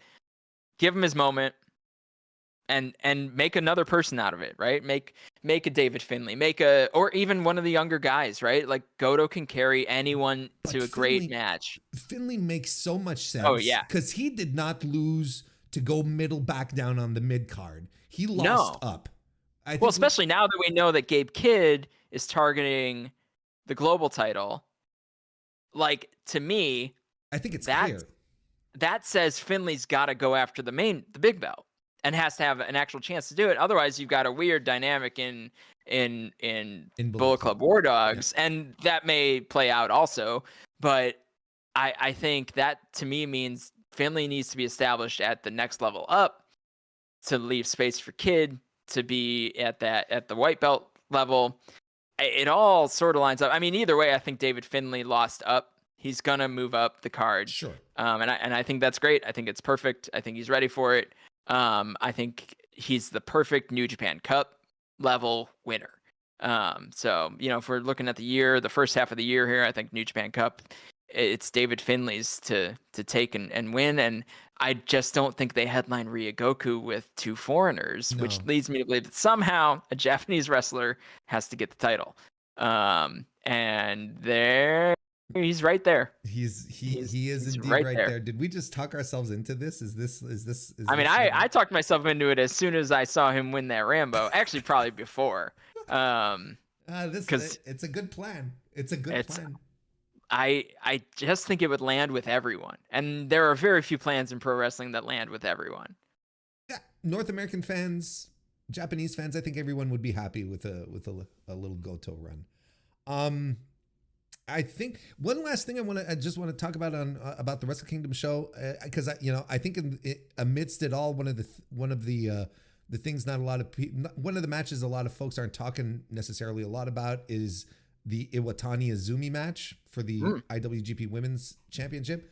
Or at least when I hear talk about it, it's like, it was too short. Well, it's sort of short. You know, I have Stardom stats and info the same way I have New Japan stats and info now. That match was like bang average length for a Stardom singles match. first and foremost, correct. And second of all, like this, I thought that match ruled. Like that was my first, like the guys like to say, notebook match of the night. That was my first one. I was like, holy shit, this rocked. Like, Yep. I look, and you can compare with what happened later on in the show. An 9 minute sprint, something like that, right? 8 to 9 minute sprint where you're just like action, action, action. These girls are going and it's good and it's hard. They're dropping each other on their heads versus a 44-minute main event where I'm like, let's go, you know? Like we peaked at 28, okay? So like I can't get into the mind space of I'm disappointed because this match was short because this was a tremendous effort by both. They maximized every second that they had. I would have much preferred the main event to be that. Like, yeah, instead of a 44-minute drawn out thing, they go 10 minutes, but Jesus Christ, like they're throwing everything at each other. That would have, I would have been 100% okay with that. And the point being is that, yes, it's like, it was what, like the third match from the top, something like that, or from the bottom, I mean, and second. And we knew it was going to be short because all New Japan women's matches have all been under 10 minutes, I believe, or around. Right. Yeah. But holy shit, like they just, it was great. It was great. It was really, really great from the get-go. And is actually like the tent pole of the show, where it's like I felt like the first half of Wrestle Kingdom was really good. I was really into it. I liked the 4-way match for the TV title as well. I was like, okay, this show was off to a great start. And then things just slowly started to not live up. It was like the reverse card that you wanted. It was sort of classic Wrestle Kingdom pacing though. And just like I always know you're going to get 3 matches in the first hour of Wrestle Kingdom. Like you're going to get 3 matches. And then maybe you're going to get 2.5 in the next hour, 2 and then 2, right? Like that's sort of the general layout of the timeline. But with all that said, I thought that match was tremendous. And there are great songs that are 3 minutes long that make you feel the same as any other great song, and there are great songs that are 9, 10, 12, 15 minutes long. Mm-hmm. And they also make you feel. And that's how you have to look at this stuff. It's the story that they wrote, and they wrote the story in 8.5 minutes instead of 15, and it was probably potentially better off for it. And I know people just want their favorites on their screen. I totally get that. Or that. Whatever they're most invested in, right? And there's a lot of people that are very invested in Stardom, women's wrestling, Joshi, however specific you want to get, Mayu and Azumi for that matter. But this match was, I think, exactly what it needed to be to highlight what they're really, really good at, what these 2 wrestlers are really good at. And I think they wrote it perfectly. It was exactly what it needed to be. I agree. And again, pretty much bang average on like the length of a Stardom singles match. I mean, they don't do a ton of big long epics, and when they do, you almost always know it's going to go to a draw, which is also frustrating. Isn't most like there's a time, like just there's 20-minute time limits in Japan, in mostly Joshi matches, right? Isn't it 20? Mostly, I think. Most of the time, yeah. Or is it? And then it's like 30 minutes for title matches. I'm like, okay, it's like. But either way, because most of them land around 10. Yeah, because they're expected to go faster because they're smaller, they're quicker. So you're expecting faster action. That's the basis appeal of Joshi is that's the main difference, is that it will go faster because because the women are smaller than guys, faster, more agile. So the action's going to be fast paced. It's also their differentiator. Yeah. Right. And it holds attention better. Um, yeah, I mean, there's a lot. There's a lot to be said about that. Yeah, and I think that match was really a standout, and it was the best women's match on a Wrestle Kingdom yet. I That's, think. I mean, I don't even think that's debatable. I don't think so Um, either. it I was don't it think so was either. and it was tremendous. I am not super involved in that community or in that world, but I watched that match and thought to myself that I could watch more of that. So yeah, and again, the numbers are the numbers. It was what you could expect. Maybe people wanted them to get to 10 minutes, but what's another 90 seconds? It was fine. It was very good. Anything about Wrestle Kingdom you'd like to touch on before we move on to Dynasty a little bit? I don't think so. And obviously we've dipped our toe in the dynasty thoughts too. We've Yeah. been going back and forth, but maybe on some specific Sure. things. Look, we've talked about slightly Kenny Omega and Gabe Kidd. I just wanted to circle back really quick when we were talking about Gabe Kidd. You said you were a day one Gabe Kidd guy, so was I. There's one thing that I will, and I know Gabe Kidd is not everyone's cup of tea, but and I understand why. The thing is that I can see why. I absolutely get why, but like when he debuted with the War Dogs last year, right? When he was with Bionic Commando, what was his name? Oh, Alex Coughlin. Alex Coughlin. And Commando. Nice. Well, and Yeah, and they I know that wasn't the gimmick, but and they were throwing tables around and so on and so forth, and they were just, he was bringing such an energy to this New Japan product, which felt very stilted, because they were finding their footing, because the new guys were still extremely new guys. They were still very new still, and Kid always had like this energy, this passion, this fire about him that he wore on his sleeve, and maybe, lacked a little self-control at some points, but nonetheless had something that I was like, throughout this entire roster that was before us, I was like, it was so refreshing and felt good. And I was like, I wish more of these guys had just a little sliver of this, had just a little more of this than just stoic and, grounded. I just want guys with some fire. And he wasn't perfect, but there's a lot of stuff that I enjoyed out of it, and that made sense to me, that I was like, I want more of this guy. And I want this guy to be put in bigger spots, bigger feuds, and apparently some folks backstage took a liking to him because he started progressing, started being featured a little more, particularly on the US side. But nonetheless, I was like, okay, this rules. And unsurprisingly, as he grew into these roles, he's become more focused in how he delivers that incredible passion for pro wrestling that he has. Plus, with the Omega match now, he focused it into something that makes perfect sense. That he loves pro wrestling so much that he's ready to defend the company. Where for a while, he's like, fuck you, New Japan, and so on and so forth. But now it's like, no, I see the value in this, because I'm not gonna get into the motivations. The point being is that he gets me to feel stuff.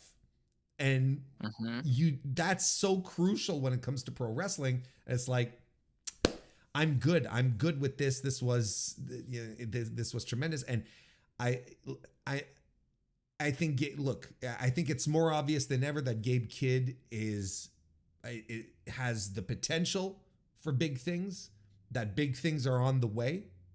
And I couldn't be happier, because I think this is a guy you can rely on. This is a guy now.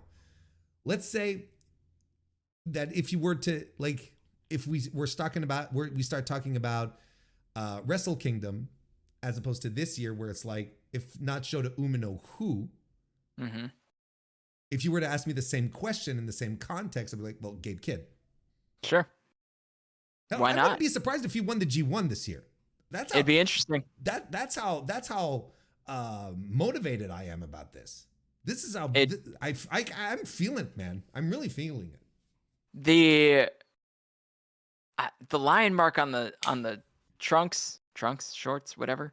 The lion mark on the gear blew my fucking mind. Mm-hmm.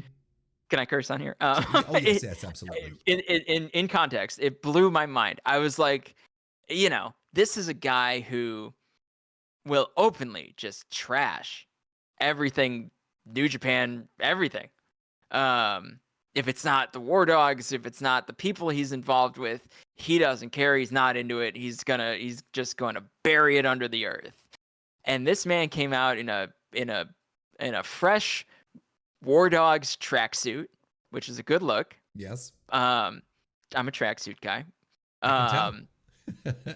You get a fresh one every year on top of that. Mine I'm sure is somewhere over the Pacific or right now, hopefully. But he comes out in the tracksuit. He's got his boys with him. It's a semi-main event, but that dude doesn't care where it is on the card. His family's in the building. He was clearly motivated in his interviews leading up to it. I mean, just a tremendous character work. And then he comes out and basically says, I'm defending New Japan as a member of the Bullet Club that is here to hate New Japan. Yep. And he doesn't, what took precedent to Gabe Kidd and to his character, the character of Gabe Kidd, was the honor of wrestling where he wrestles. And against someone who left them behind. And it's almost the same story that they tried to tell with Will Ospreay, but it hit harder because of Gabe's alignment. I mean, his alignment with Bullet Club. And like it brought out a lot of emotions from some folks that have a louder voice than I do. It was a moment though. Yes. And it was one of those moments with pro wrestling, and like you said it perfectly, like it made you feel, right? And we were talking about it, I think in a small group. Who else has that in them? And I think a lot about this stuff in the arts in general. The willingness to be the artist that you want to be it music, film, writing, pro wrestling. I think these are all wonderful art forms. And the willingness to be the boldest, the Andy Warhol of your world is gone. Mm-hmm. And it's especially gone in pro wrestling, where all these guys are either badasses or comedy acts. And there's no one who's just the character that they've built to the core, right? None of this blurring the line. Gabe Kidd, the character that you see on that screen, living. That is a living and breathing gimmick, right? Mm-hmm. And whether there's a part of his personality in that, I don't really know. I don't care. I don't want to know. I still don't want to know.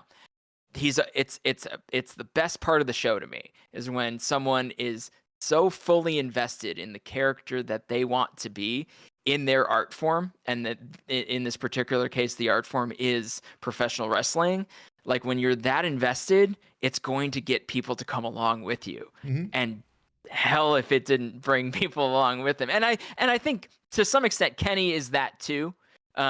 Sure. And Kenny's a great foil for that. Whereas someone like Will Ospreay in the Ospreay and Kenny match, that was a little more blurred line of like, what of this is the real Will Ospreay? What of this is the character Will Ospreay? I would rather just see the characters get after it, and I'll figure out who's who and what's what later and who's friends backstage or whatever, right? But like when you're in front of that camera, when that red light's on, go 100%. And Gabe Kidd goes 100%. And it elicited that reaction at the beginning of the match, which then set up the match. The match was just gravy then, because they had everyone watching in the palm of their hands. And it was, I mean, it's going to be hard for something to come even close to that feeling in pro wrestling for me. And the only place I ever feel that is New Japan. And because there are no tongues in cheeks in New Japan. It is presented in a way where it allows for that feeling to exist. Mm-hmm. And that's why I love New Japan the way I do. And I think that's why some people love New Japan the way they do. Yes. You know, and that can get in the way of business relationships maybe. Well, should we touch on it a little bit? Let's Have at it. Because again, like just as a reminder, we're recording this on the 6th, on Monday, when it was reported that well, first of all, we all thought it was a little strange because Walker Stewart said on Twitter that he was going to go at it alone, right? And everyone was For like, Dash. oh, isn't that interesting? For Dash, right? Exactly. So I'm going to be doing Dash all by myself. And then the show happens and he is indeed all by himself. You've got Jeff Cobb going and, so, why are you alone, Walker? I was like, okay. And then during all of this, it's reported that Chris Charlton has been suspended indefinitely for comments that he made during Wrestle Dynasty, where he did get a little passionate about his love of New Japan and maybe his dislike of a partner. Let's stop beating around the bush. He said some off the cuff remarks regarding AEW, particularly in regards to Tony Khan, calling him a money mark, all billionaires are bad, burying the Continental Classic. And he's all doing this while Rocky Romero's in the booth, who, of course, we all know that Rocky Romero is like he's the guy who connects everyone. He's office to everyone. So, and he's kind of like, he's trying to smooth things over. And Chris just goes hard. Like it's not as much what he said in the context, because if you just read a transcript, you might go, but it's the fervor with which it came through. Some people would use the word vitriol, right? It was very raw at the very least, to the point where Walker Stewart was like, okay, guys, he's sort of stepped. I think he said, let's put the guns down or something like that. Down. Yeah. Those are exactly the words he said. So a bit of a volatile situation. He's been suspended, he being Charlton. From a business point of view, I like who made the decision, like who called who, what kind of talks we had, I don't know, but like at the very least, if I'm New Japan, I'm maybe a little embarrassed. I'm a little then again, I understand why Chris Charlton was doing it. This Gabe Kidd had been building this opposition to AEW, and it had been, to be fair, even before the Kenny Omega stuff.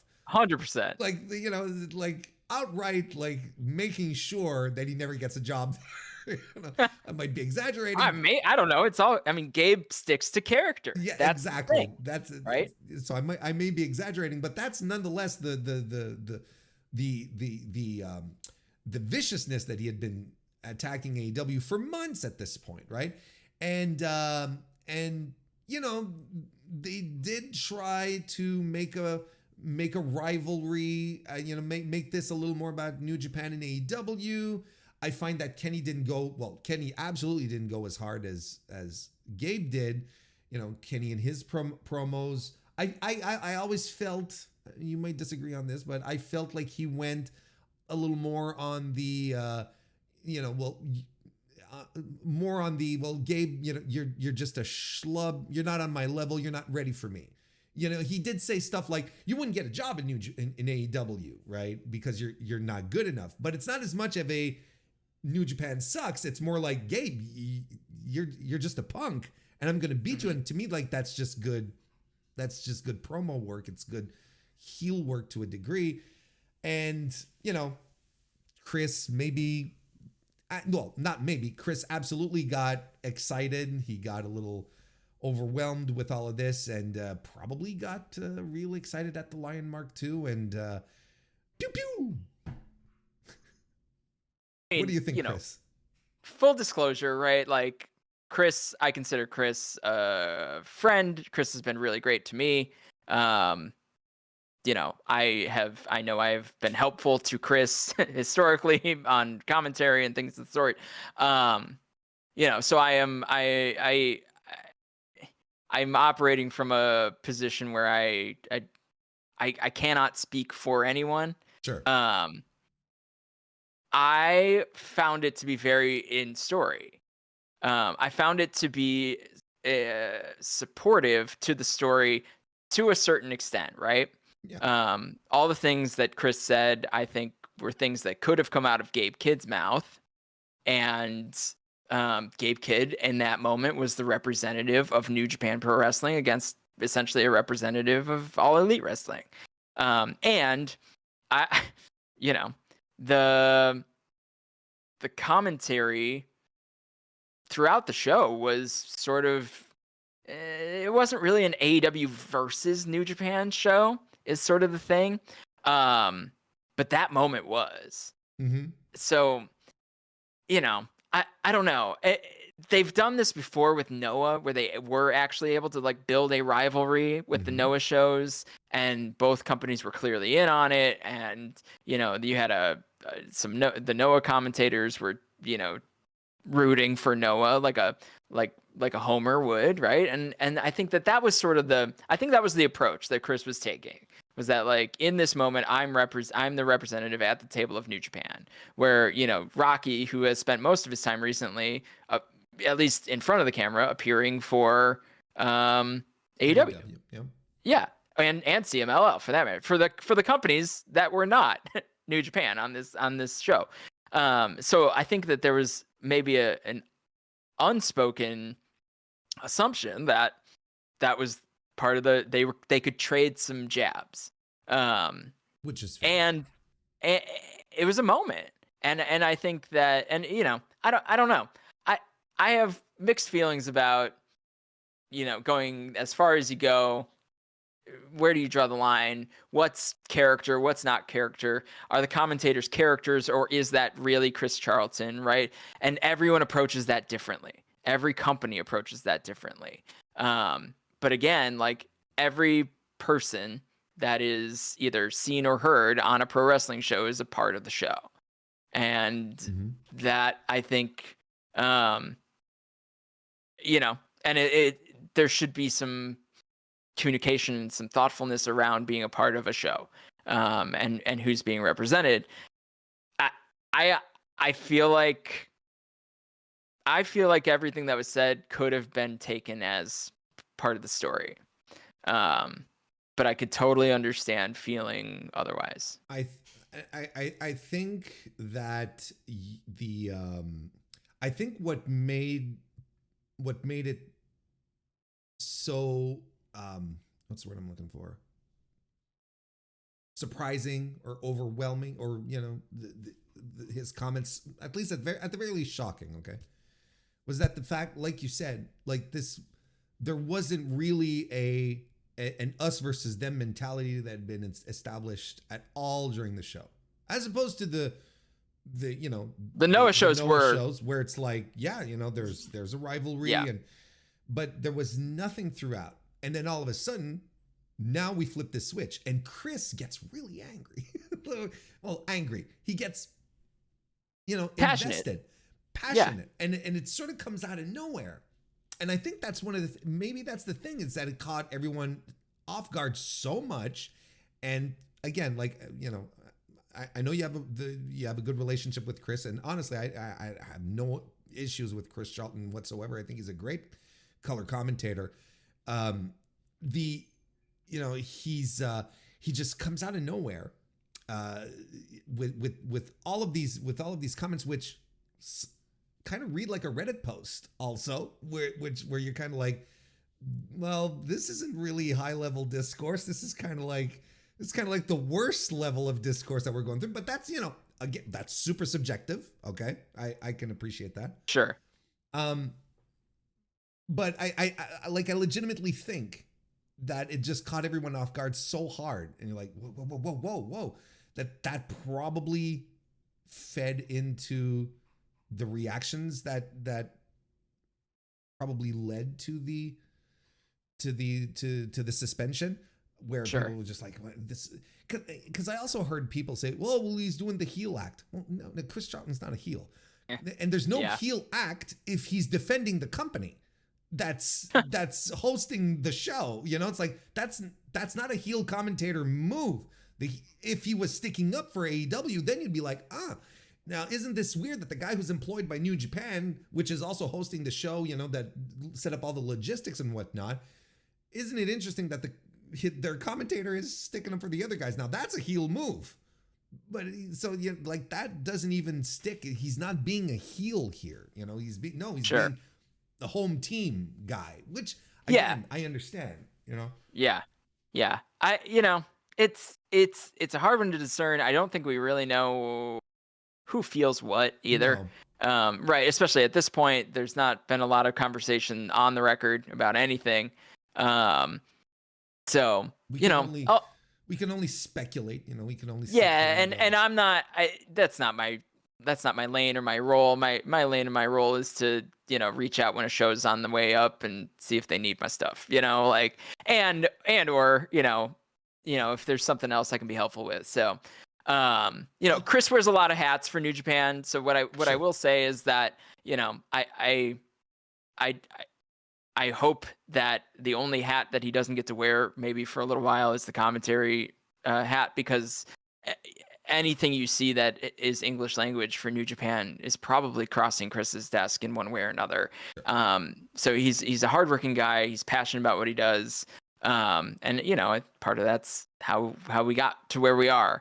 And I do think, but I truly think commentary across the two shows was focused and really on. It Yes, felt really good. I think Walker was I tremendous thought he throughout did a the great job. card, and Chris has really come into his own as a commentator too. So, I think it'd be a shame to break up what has become a really good duo, really good and professional duo, because they bring something totally different to the table. But I do, I think, again, Chris wears a lot of hats and does a lot for New Japan. Um, and his role there is very dynamic, and commentary is sort of, I can understand that he probably enjoys it, but I do think it's the most visible, but maybe the least weighted role that he carries. So I think as long as you keep seeing English content coming out from New Japan, I think Chris is probably doing okay. But I think he's probably very thoughtful about what happened and how he can rectify it. So, Sure. because he's a good person that cares deeply about what he does. I, yeah, it's, um, it, I think, like, indefinite suspension is a little heavy-handed, if you ask me. No, but And who like, I'm knows not necessarily. what the truth of it all is I know, too, but So what I'm, of course, like, that could be just reported to to a reporter, and they're just to like, Dave, yeah, yeah, they just run with it. So that's one thing, but whatever the penalty is, whatever the punishment is what I'm trying to say.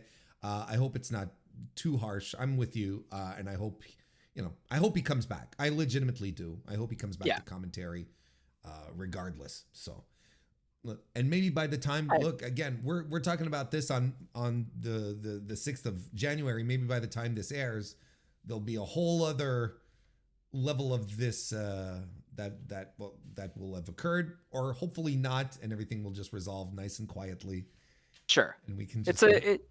it's probably going to be a quiet season for Chris on commentary anyway. He probably would have done the Corkins for the New Beginning shows, and that's about it. Sure. Until at least until New Japan Cup. So, maybe we won't ever really know.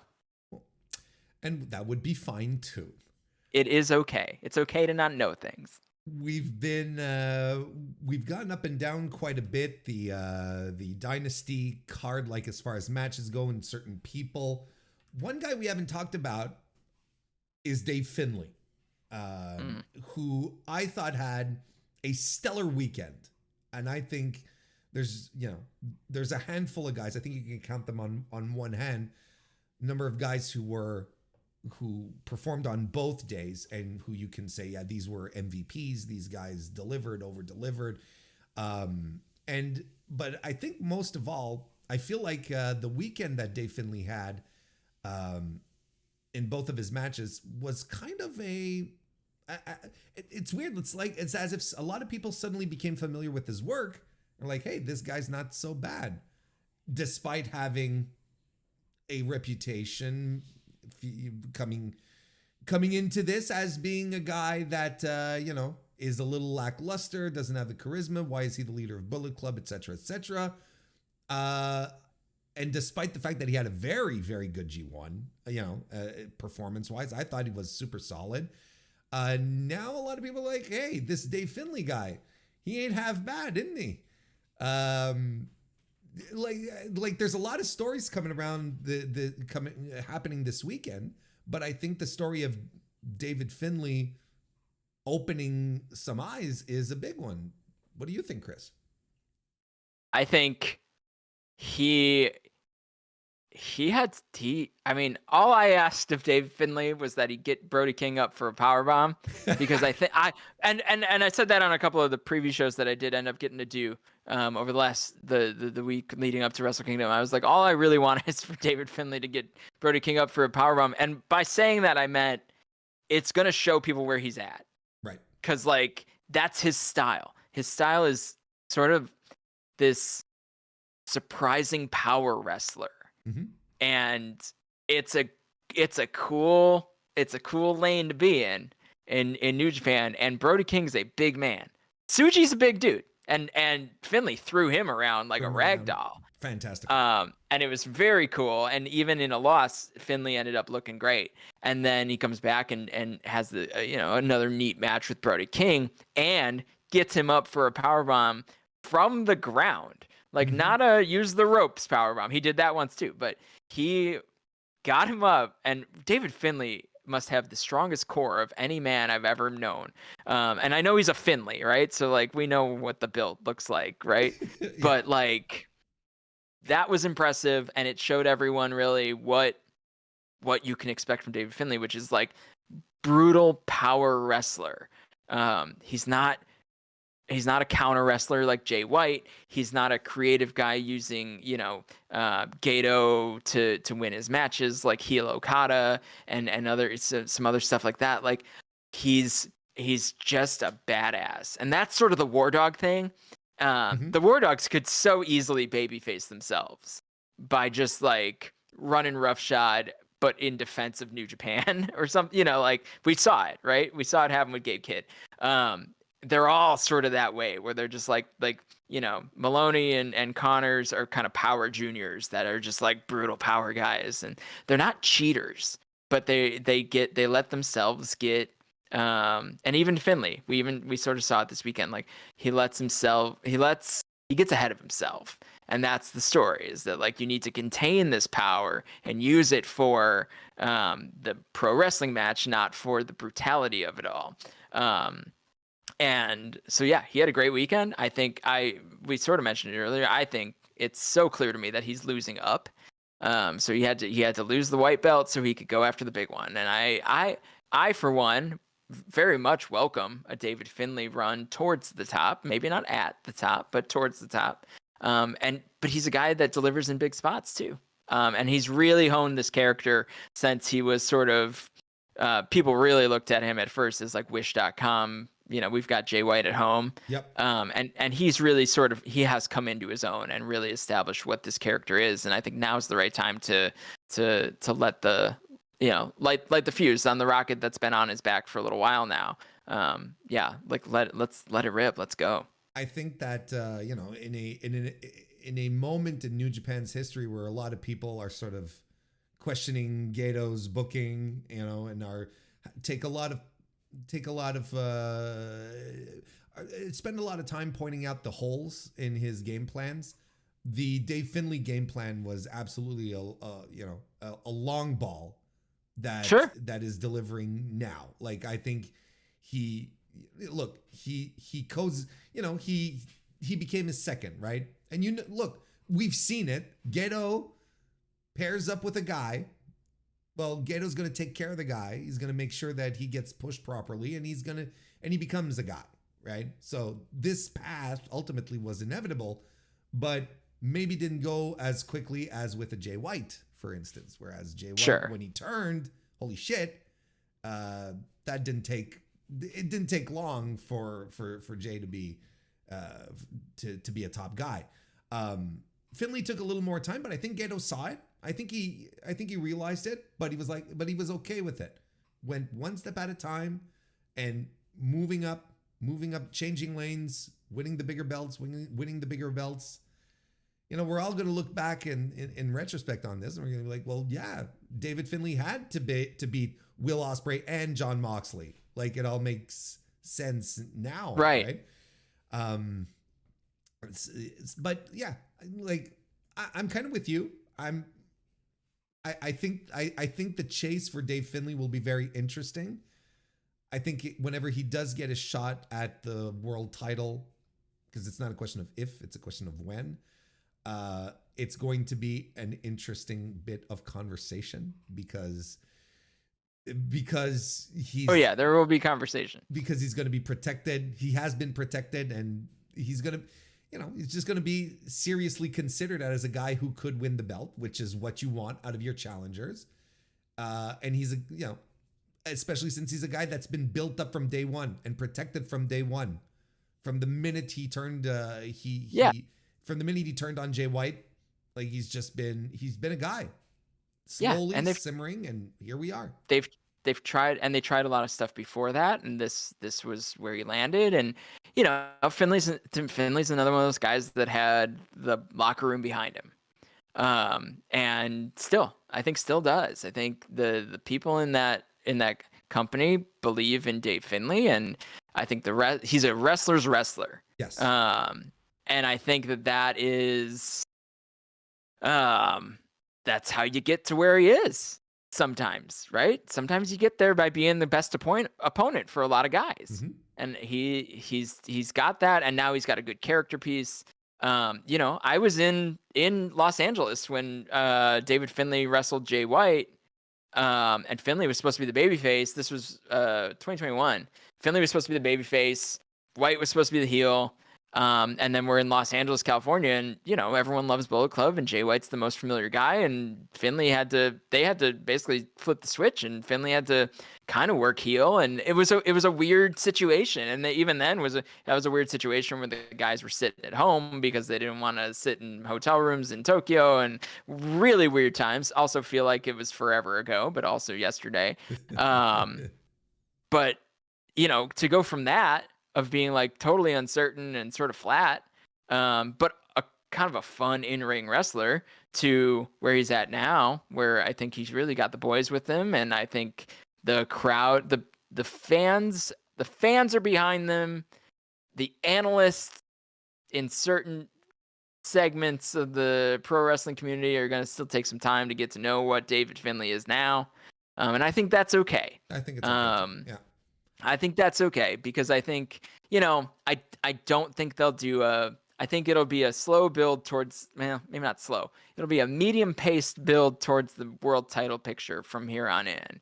I don't think he's going to spend much more time in anything other than a world title program, especially this year. I think he's primed and ready for it. So, and he showed it. And I think the crowd the fan base that pays attention pretty closely has seen this all sort of develop in front of their eyes. Those who parachute in, it's going to take a little more time to get them to believe in David Finley. He might just need that one perfect promo, or match, but I think promo is probably more the lane he needs, where to really get everyone bought in. And I hope he's got the chance to do that sometime soon. What do you think of the new champion of the British women? I think I do think she's on a roll. Mercedes Another great match. Yeah, I think Mercedes has um, figured out her post WWE style that actually works in the ring. So I think she's had a really good run here. This was right up there in the lane, and she's collecting belts. She's gonna lose some big stuff soon. Sure. 15, 16 in a row here, all singles matches, no alignment. It's interesting. It's interesting to see because the first place she popped up was New Japan. She finally got to wrestle in the Tokyo Dome. Like, Yeah, that I think is a positive. that was a big Clearly a bucket list thing, which I think is awesome. I'm glad that happened. I'm glad that she landed on this show and that it was purposeful. It wasn't just like a throw in a match. So yeah, she's been a really interesting trajectory after her time in WWE. So but I do think we're finally getting that great output that we've all been expecting. That we all were expecting. It took a little while. I think she's also getting opponents that she kind of she I have trouble like pinning down her style in a sense. Mm-hmm. It's like, she's not the sharpest, most precise wrestler on planet Earth, right? When I mean but sharpest, that's part of the appeal. That's part of what's good. Yeah. And she's always been this way, right? Right. That's what works for her, right? So I think that when she gets in the ring with wrestlers who are who only know how to work with crisp wrestlers, or like, this is how you apply this in this certain way, maybe even wrestlers who are a little less experienced, I think then the flaws start showing a little more. But then when she gets with Joshi ladies who like run the gamut, do all sorts of stuff, I think she's right at home. When she starts wrestling people like Chris Statlander, who's done it all as well, who can work with that, that's fine. I believe that she's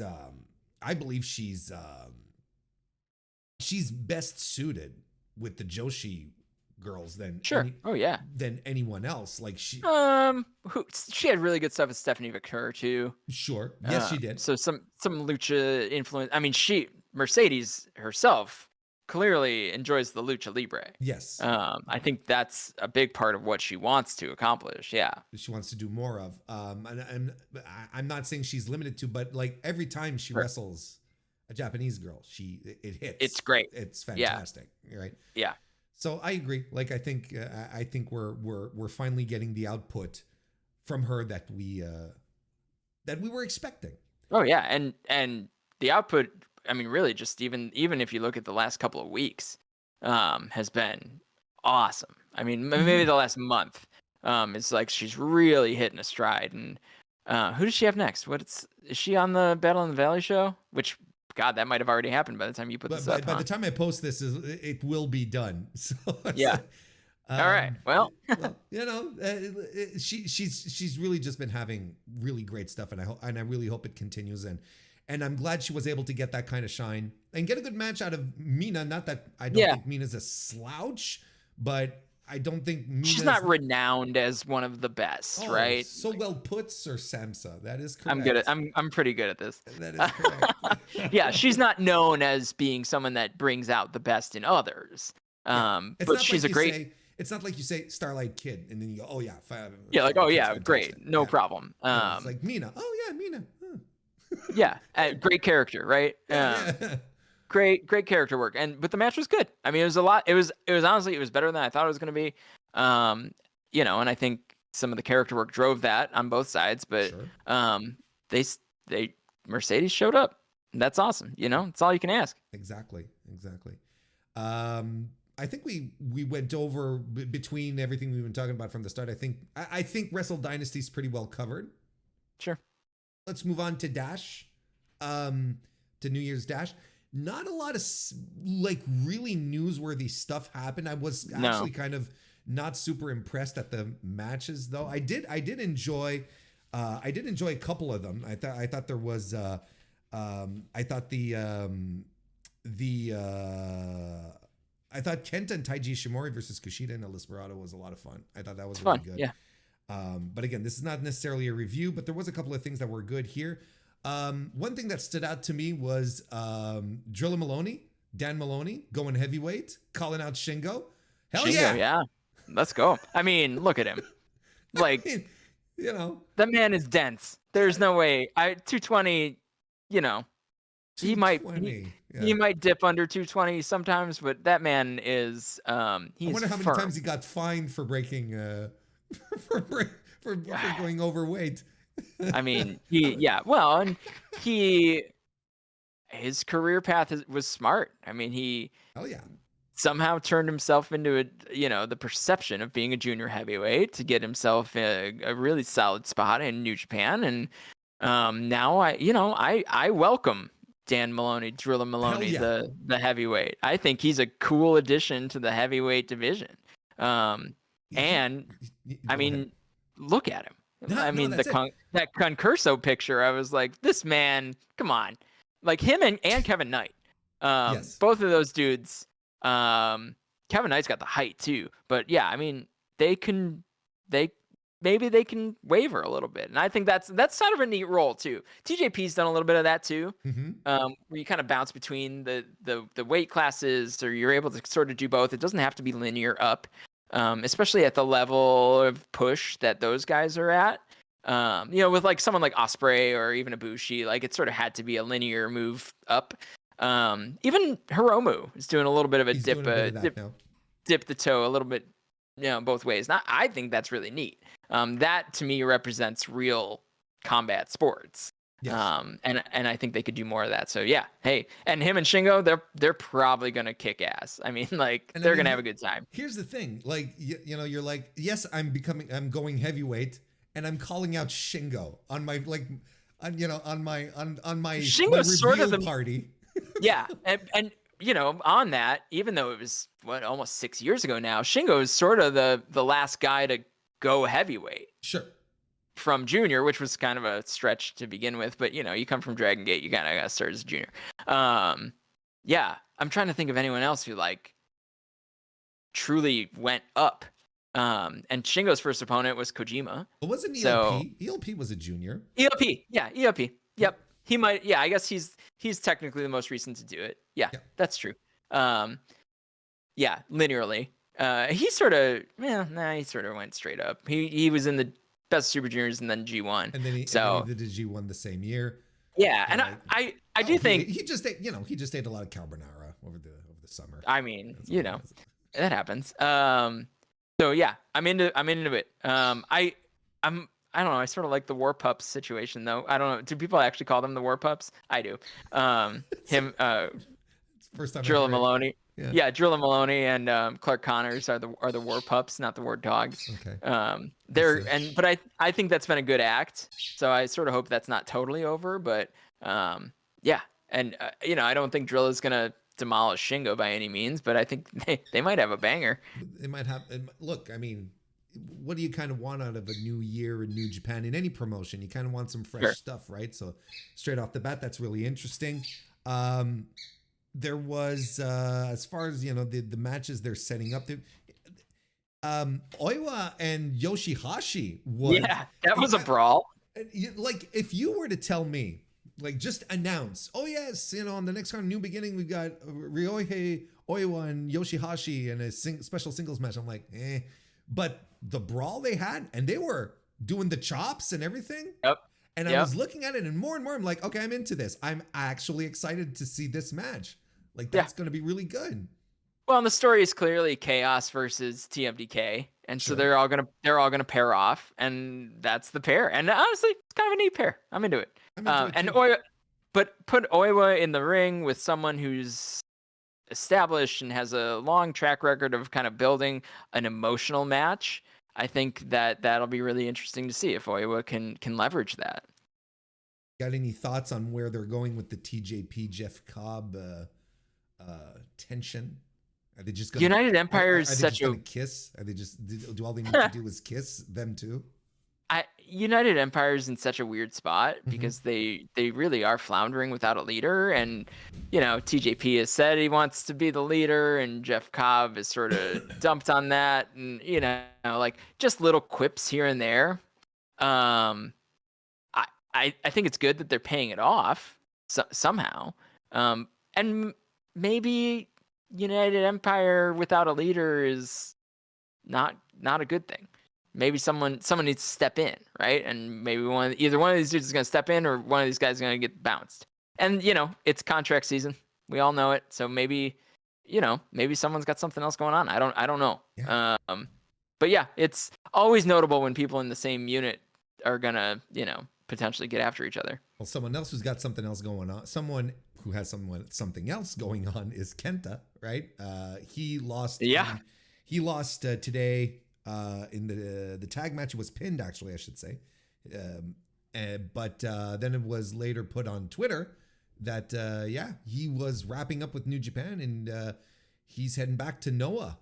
How about that? I think if someone can get serious Kenta back, I think they should. I like the match with Keno. I don't know if you watched it. I like the match. I did. Oh yeah. I like the match with Keno a lot.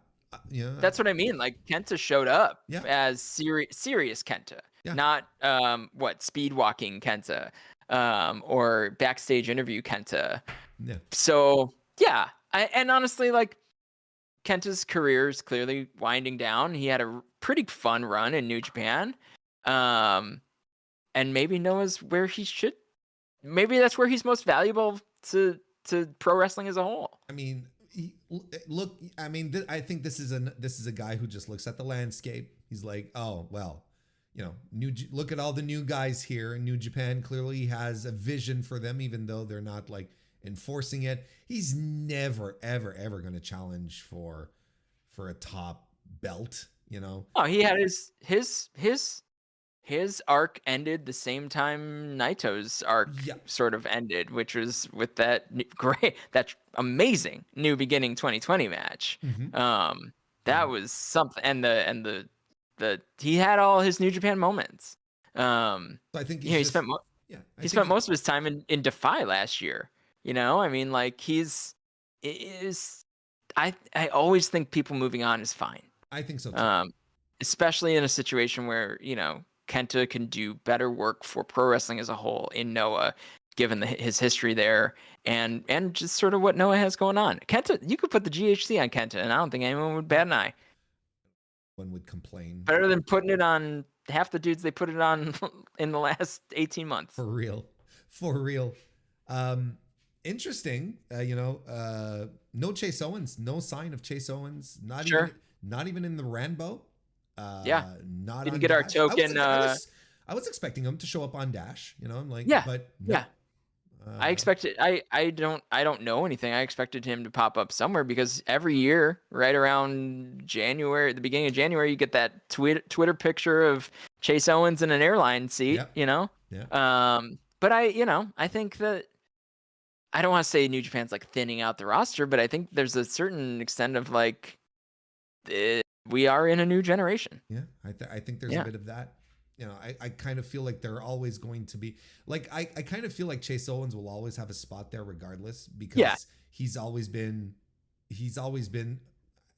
dare I say I want to say company guy, but that's not exactly what I mean though. Sort of the epitome of a good hand. Yeah, like reliable. And he's had a couple of cool spots, and he's done some. He's been. I don't want to even call him a featured act, but he's been an act. He's been an act on the show. He got a win over Tanahashi, and got some little G1 moments, but nothing ever paid off anything. It was just sort of a thing that happened. Chase is, honestly, as kind of the multi-man tag thing goes. I mean, like. There was a year I was tracking finishes and like who was involved, and Chase was in like every finish of every match, whether they were winning or losing. He was just in there at the end of matches. It was just that was his role, and honestly, that's a cool role. Sure. So, I think he'll probably pop up somewhere. It's just Or he'll surprising, or he'll pop back up for a, if they do like a humongous New Japan Cup, he'll be in the first round again. Like I don't know. Maybe he's not finished up. Maybe it's just they didn't have a spot for him. I mean, which is weird. Bushi had a special mask made for like this weekend and didn't appear on anything either. So No, he was on. He was on Dash today.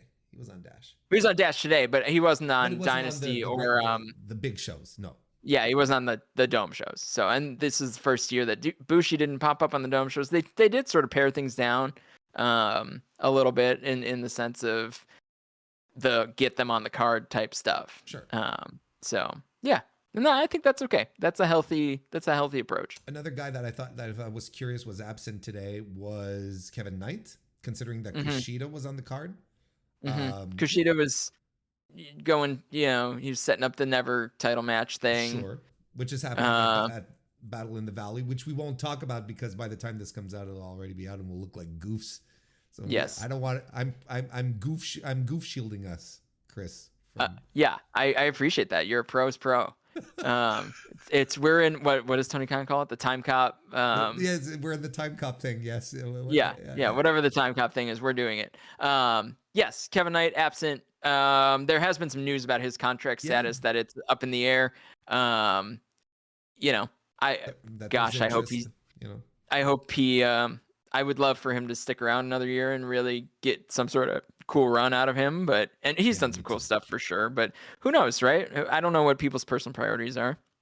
But he's a dude. He's a dude who's got a look for sure. And he's really, we've watched him develop on the New Japan side to being a really good pro wrestler. So I'm hopeful for his future wherever that is. I'm surprised you haven't mentioned Josh Barnett yet from the Dash show today and his incredible performance. I mean, yeah, right. Well, I love that he got it. He mixed it up with Bolton Oleg. I mean, that was you want to see stuff like that. Yes. I want Oleg to be in. I want Oleg to be in all the prime spots because he's a cool dude.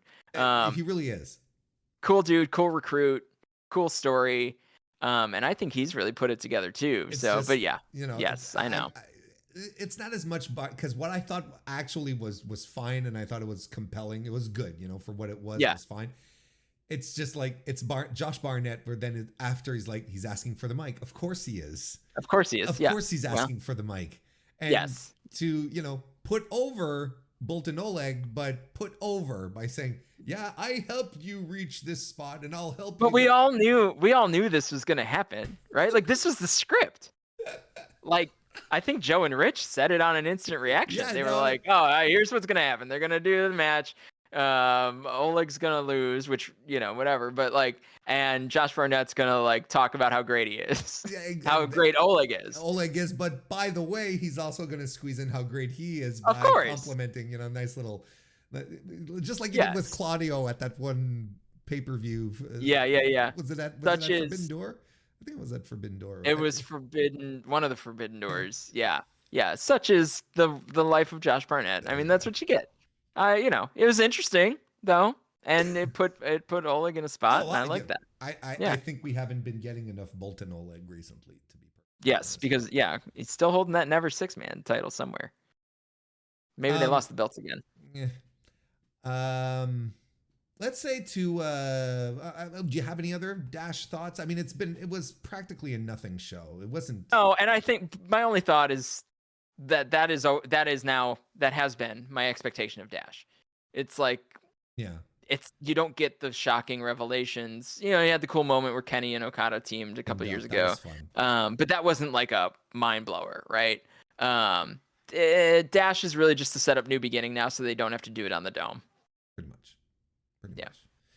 So if we were to wrap this up, let's say with one of these stock, whose stock has risen and whose stock has fallen after all of this Wrestle Kingdom nonsense. I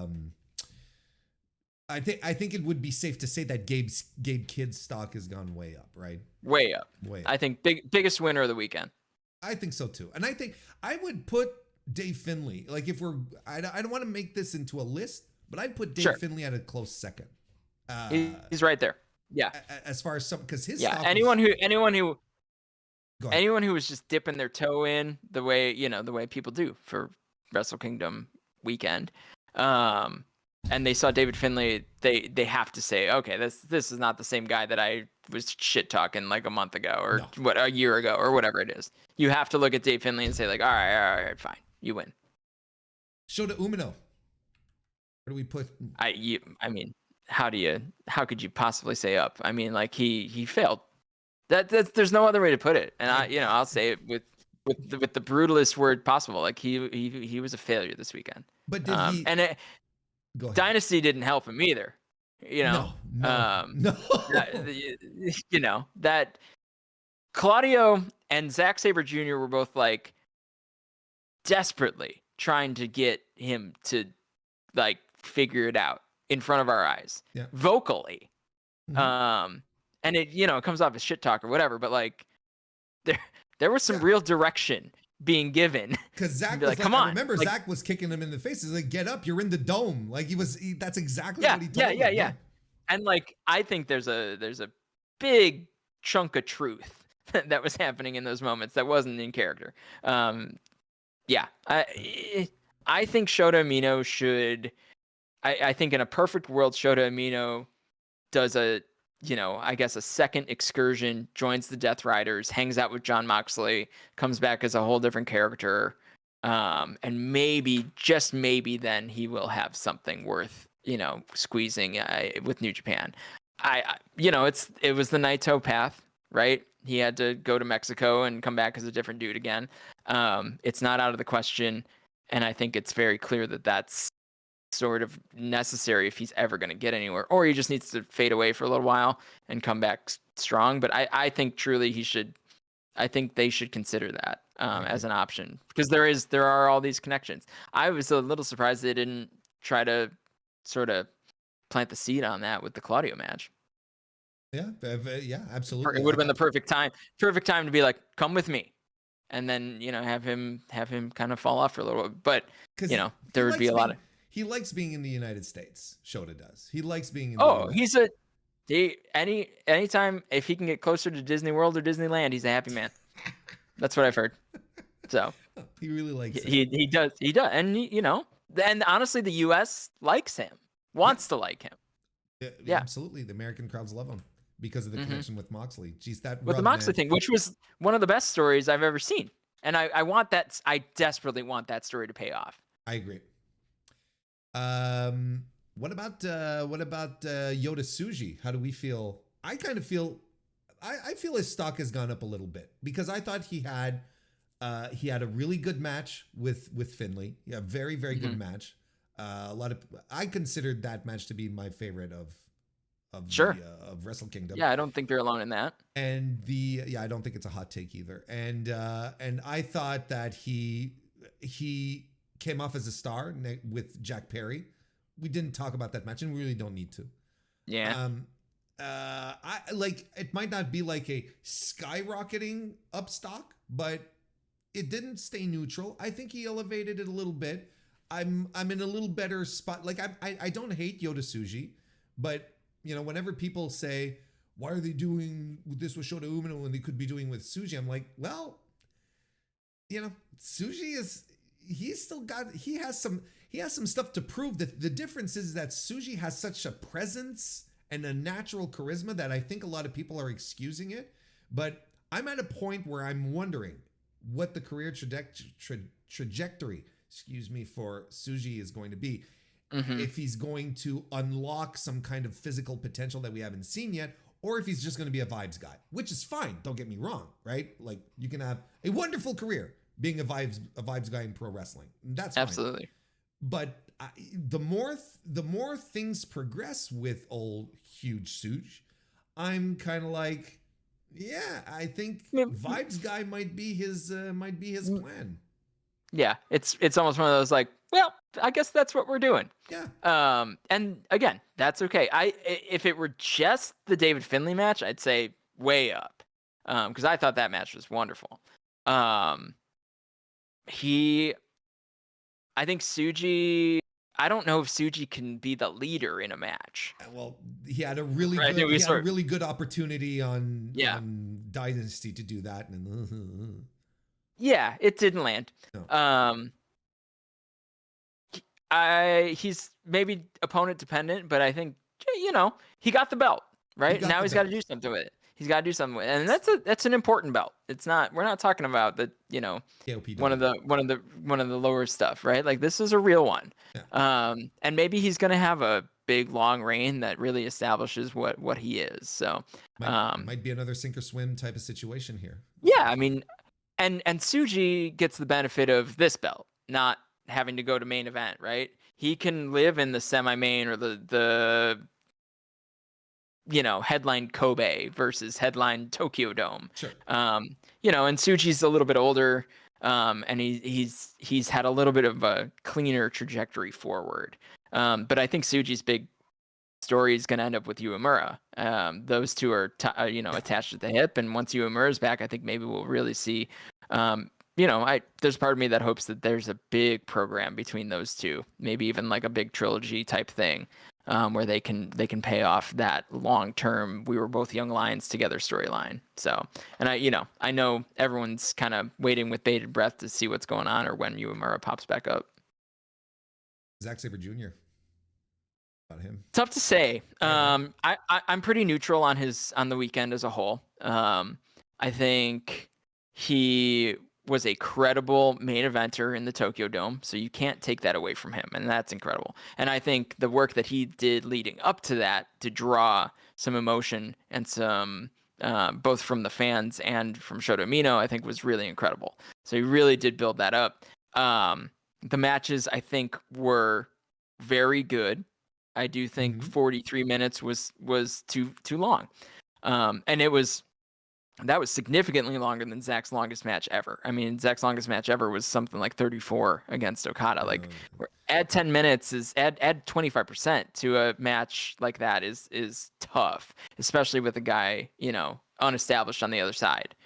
And then the Ricochet match was about what I expected it to be. Sure.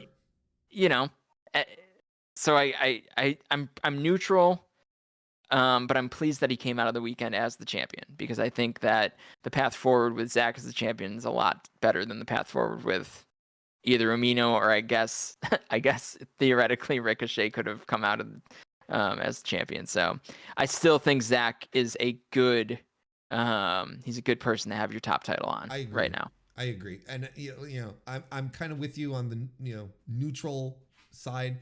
Like I don't think his stock didn't go up, but his stock was already very high. Yeah, so it's like, yeah. So you're like, okay, well, it stays as such. That's not bad. It's okay. It's fine. You hold stocks like that. Yes, exactly. You don't sell. No one's selling Zack Sabre Jr. right now. No, I think everyone saw that he did everything in his power to get Shota Umino to do something. I think that was transparent, and everyone saw it, and everyone appreciated it. And if anything, maybe that may have raised some stock in some people. And he, truthfully, with me, he almost got there. Like, he almost got me to think Shota can do this thing, but the third act of that match, I mean, it really was a 3-act match. Like, the middle was all about trying to get people behind Shota, and then the end was like the finisher sequence. The middle part, you could see the effort, and then the last act of that match, you could sort of see like it didn't happen. They didn't have to pivot in the ring and call it for Shota. Like they needed to leave that belt right on Zack Sabre Jr. and just end the match. Did. Yeah. No, there was not that groundswell. That moment where like, hey, we can't finish this match if Shota Umino doesn't win. It just it didn't happen. Anyone else on your side that you think should be pointed out, that you are higher on or lower on? It's ironic because of the situation with Doki and El Desperado, but I think the junior division as a whole really has stepped up and to be a really relevant piece to the puzzle at New Japan. And I think personally, my stock of the Young Bucks is up, because I think they gave a lot of effort in that match. I think they looked really good.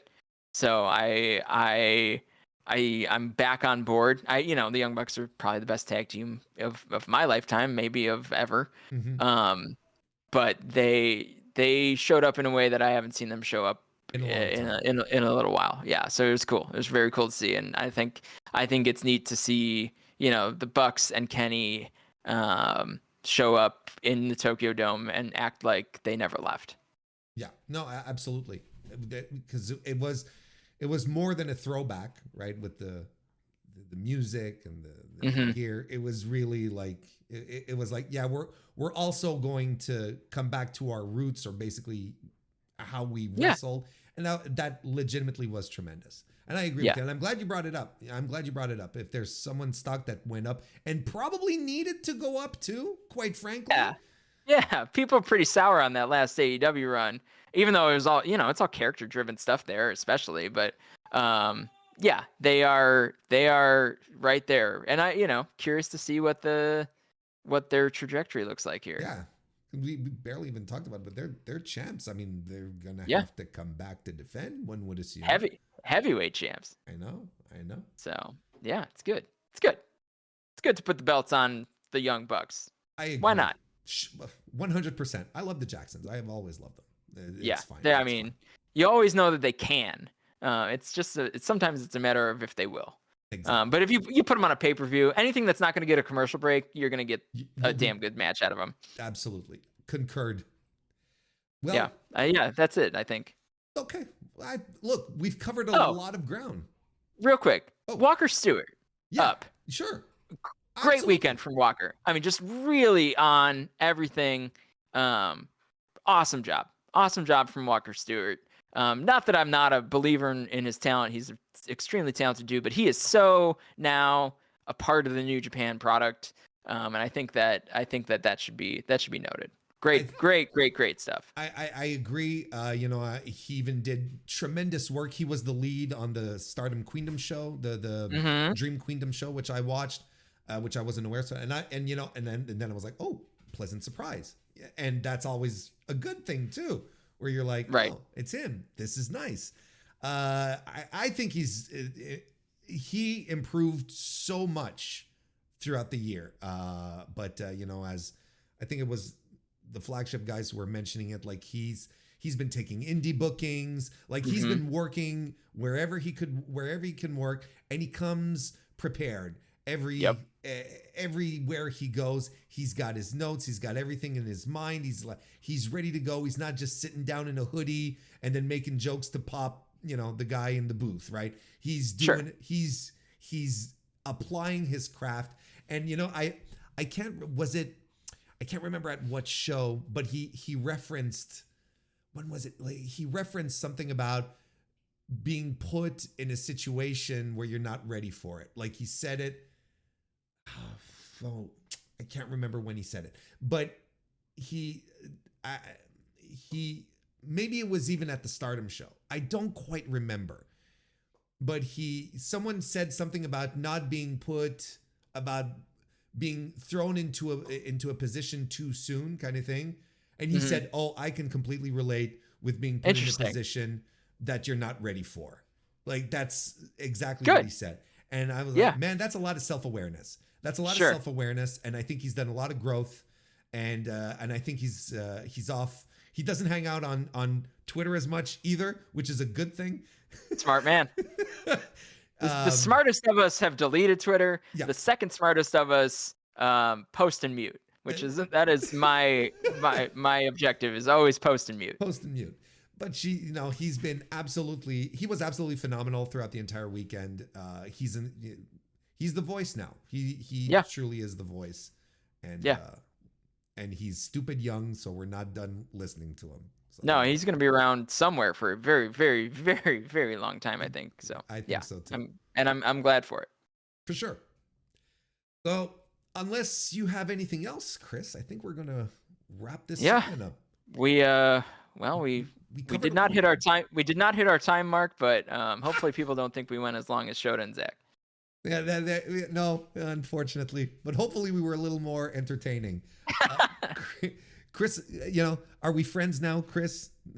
Oh yeah, I think we've been we've been friends. No, I know, because I did the joke at the start, and I just Yeah.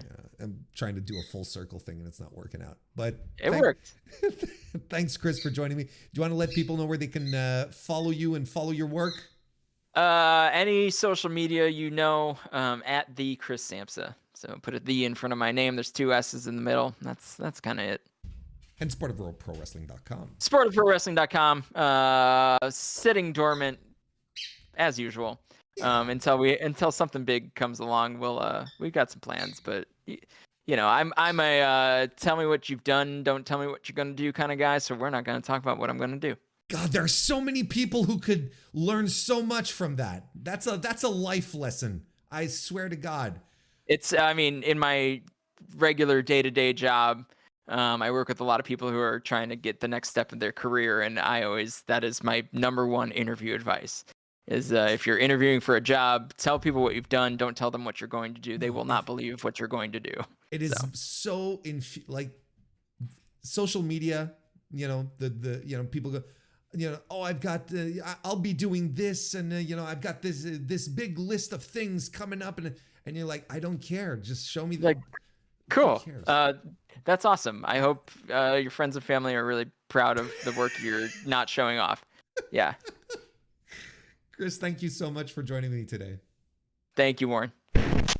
It is now time to review New Japan Pro Wrestling's very first US-based show of the year, Battle in the Valley 2025, which happened at the San Jose Civic Center in San Jose, California on January 11, 2025. Of course, we've been saying 2025 quite a bit, but we will continue to say 2025. At least I'm not saying 2024, trying to, stay stuck in the past or whatever. That's not what you're getting here today. 1,483 tickets were distributed for the show, according to WrestleTix. Now this is a same-day update from WrestleTix. So from January 11, it is the 12th today. I'm recording this on Sunday. So maybe by the time you're listening to this, there's been a final count and we have a better idea of how many people showed up for the show, or at least how many tickets were put out there. But as it stands, I don't think there's going to be like this tremendously huge movement of people that are suddenly going to flow to the arena especially when you consider how much better Battle in the Valley 2024 performed attendance-wise, which was around 2,145 tickets distributed. Again, always according to WrestleTix. So, it'll probably be slightly higher, but I don't think there's going to be an incredible amount of movement. And the difference is significant. Of course, we're not dealing with the same type of show as we did last year, at least in regards to the number of people, at least to the people who were on the show. There was the Kazuchika Okada Will Ospreay match, which was terrific. John Moxley was there versus Shingo Takagi. You had Eddie Kingston and Gabe Kidd, who were like in the midst of their feud. So there was a lot of there were a lot of stars that people outright paid to see coming together for the show. So I can understand a bigger, better attendance last year as opposed to this year, where the stars just aren't there. We've talked about why multiple times on the show. We don't have to go over all the details, but and it's a story right now in New Japan, how there are no drawing stars left. They've either left the company or they're injured so bad that they're held together by tape and twine, or just are unable to do it anymore. So that's the situation that New Japan has to deal with. Of course, we have to be realistic here at the same time and realize that this show number, this attendance, doesn't help Zack Sabre Jr.'s case as a draw, which I don't think is very good to begin with. I mean, as it stands right now, Zack, since he's won the title, hasn't created this incredible shift in business. It's just been very fine, but nothing extraordinary. Like, I don't think this adds to his case of him being a draw. You could argue that this kind of stuff takes a while, especially when you're trying to establish someone new as champion. But I would, and you'd be right, by the way. But I would also counteract with that and by asking, does New Japan have the time to sit back and develop a top champion? But then you can also say, who is the draw in New Japan these days? Like we said, and this is a common theme on the podcast and everything whenever we talk about drawing numbers here. Tetsuya Naito is falling apart at the seams. He's going to be put in a tag team clearly for at least sometime the foreseeable future, which makes a lot of sense because he can still show up on shows. He can still draw because he is for all intents and purposes the only real draw they have left in the company.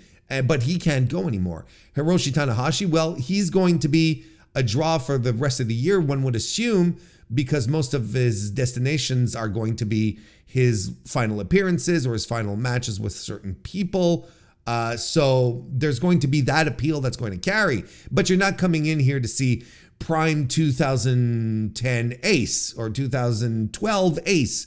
You know what you're getting into with a Hiroshi Tanahashi match in 2024. So if you're not booking these guys as often because, well, reasons, and if you don't have anyone ready to step up and take the place as the top draw, then what are you going to do? What are your options? So, I want to be clear. I'm saying this because I want to be clear that I don't think it's a horrible idea to put Zack Sabre Jr. in that spot because I don't see who else it could be. I think that whether you put Zach or Shota or Suji or anyone else, I think it's the same result. You just end up with you end up with middling gates because right now the company doesn't have any big stars who can go and who can create these memorable New Japan main events. That's just me. Anyway, business side out of the way, we can start talking about this show. This show, which, you know what? I really liked. I thought this was a really good show. There's some tremendous matches that happen here. I gave a lot of 4-star matches here. Plus, 4-star plus. I thought there was a lot of stuff that is really worth your time. This is a good wrestling show. I was not upset. I wasn't bored. And au contraire, I was highly, highly, highly entertained by everything I saw in this. Most of everything. But the whole package deal, I thought this was a really good wrestling show. So out the gate, if you're like looking for a recommendation, Warren, should I watch it? Just go ahead and watch it. And it's not a pay-per-view. It's like it's included with your New Japan World subscription, and you will be highly entertained by this show. I think this is like the second New Japan American show in a row, right? Which is really really good, right? The last one was their names are so hard, I find to remember.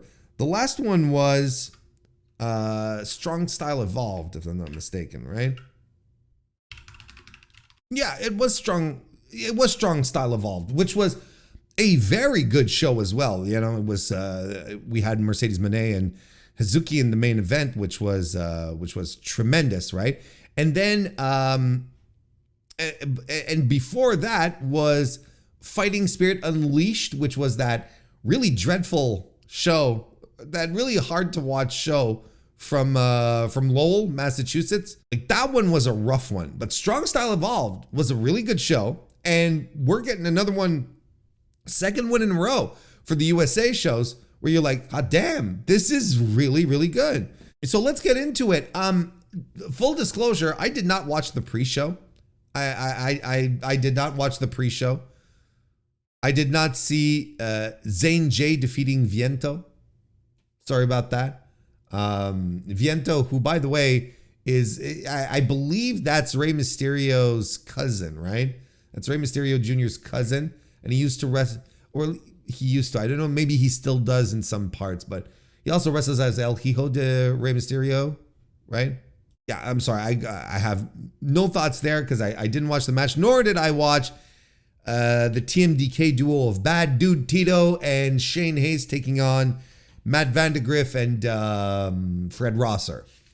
Yeah, sorry about that. You won't be getting any pithy thoughts on any of that. I will say, kind of disappointed I missed some Bad Dude Tito action, but you know, you can't win them all. We're gonna jump around the card here. Like, the card positioning was a little unusual, or at least not what I was expecting. How about that? So we're gonna jump around a little bit, and I think we're going to start with a match that should be on the business end of the card, but opened up the show. And considering the result, I understand why they opened the show with this as opposed to having it main event, so it makes sense. So I think what we'll do is we'll start with that match, then we'll jump to the main event and work our way down. How about that? Okay, because I think we need to start with Gabe Kidd and Tomohiro Ishii going to a time limit draw for the New Japan Strong Openweight title. So of course, this was Gabe Kidd's first match post Wrestle Dynasty, which was an absolute blow away, match of the year contender that he had with Kenny Omega. So everyone was excited. When I say everyone, pump the brakes there, Warren. I was very excited to see how Gabe was going to follow up on that, and seeing him partnered up with Tomohiro Ishii gave me a lot of confidence, because old Tom is still to this day one of the top wrestlers on planet Earth in this company as well, like absolutely in this company, who always knows what the mandate is. He knows what to do. Like, this guy is a veteran. Look, we talk, as I did earlier before, we talk a lot about the loss of Okada and Ospreay and the 2010 era stars of New Japan all, fading away, and how difficult it is. But, here we have Tomohiro Ishii, who is still going on a super high level, who's still like delivering top tier matches. However, I believe that we're going to reach a point, I don't want to say soon because I don't know, but we're going to reach a point where Ishii is not going to be able to go anymore. And this is something else we're going to have to bemoan. This is something else that we're going to have to sit back and ponder what kind of gaping hole New Japan is going to have without a guy like Ishii. And what I mean by a guy like Ishii is someone who can always deliver in whatever spot you put him in. A guy who can work the mid card or the upper mid card constantly and still always provide top tier, exciting matches on levels that even a lot of the younger guys are unable to do. And then take the younger guys and show them what this next level looks like, what it feels like, what it feels in New Japan to shift gears and have, a crushing match. That's going to be another big loss for the company. And it's going to be happening. I don't want to be a doomer here, but Tomohiro Ishii right now is 49 years old.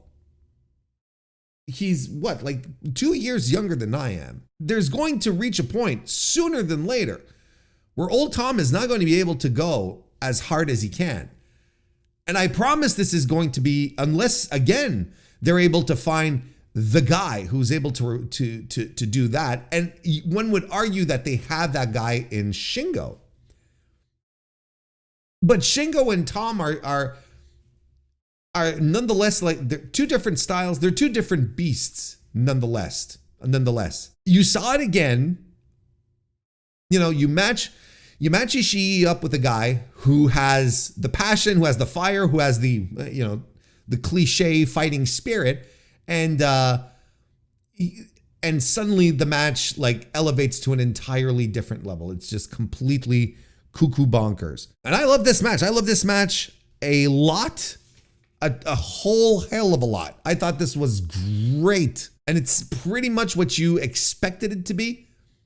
Two guys just like chopping each other, laying into each other. So many shots, big, big chops to the chest. Everyone's chest is disgustingly red and, glowing because of the unnatural amount of beating that they're taking. There's moves that are happening. Tomohiro Ishii does a dragon suplex and Gabe Kidd does a brain buster.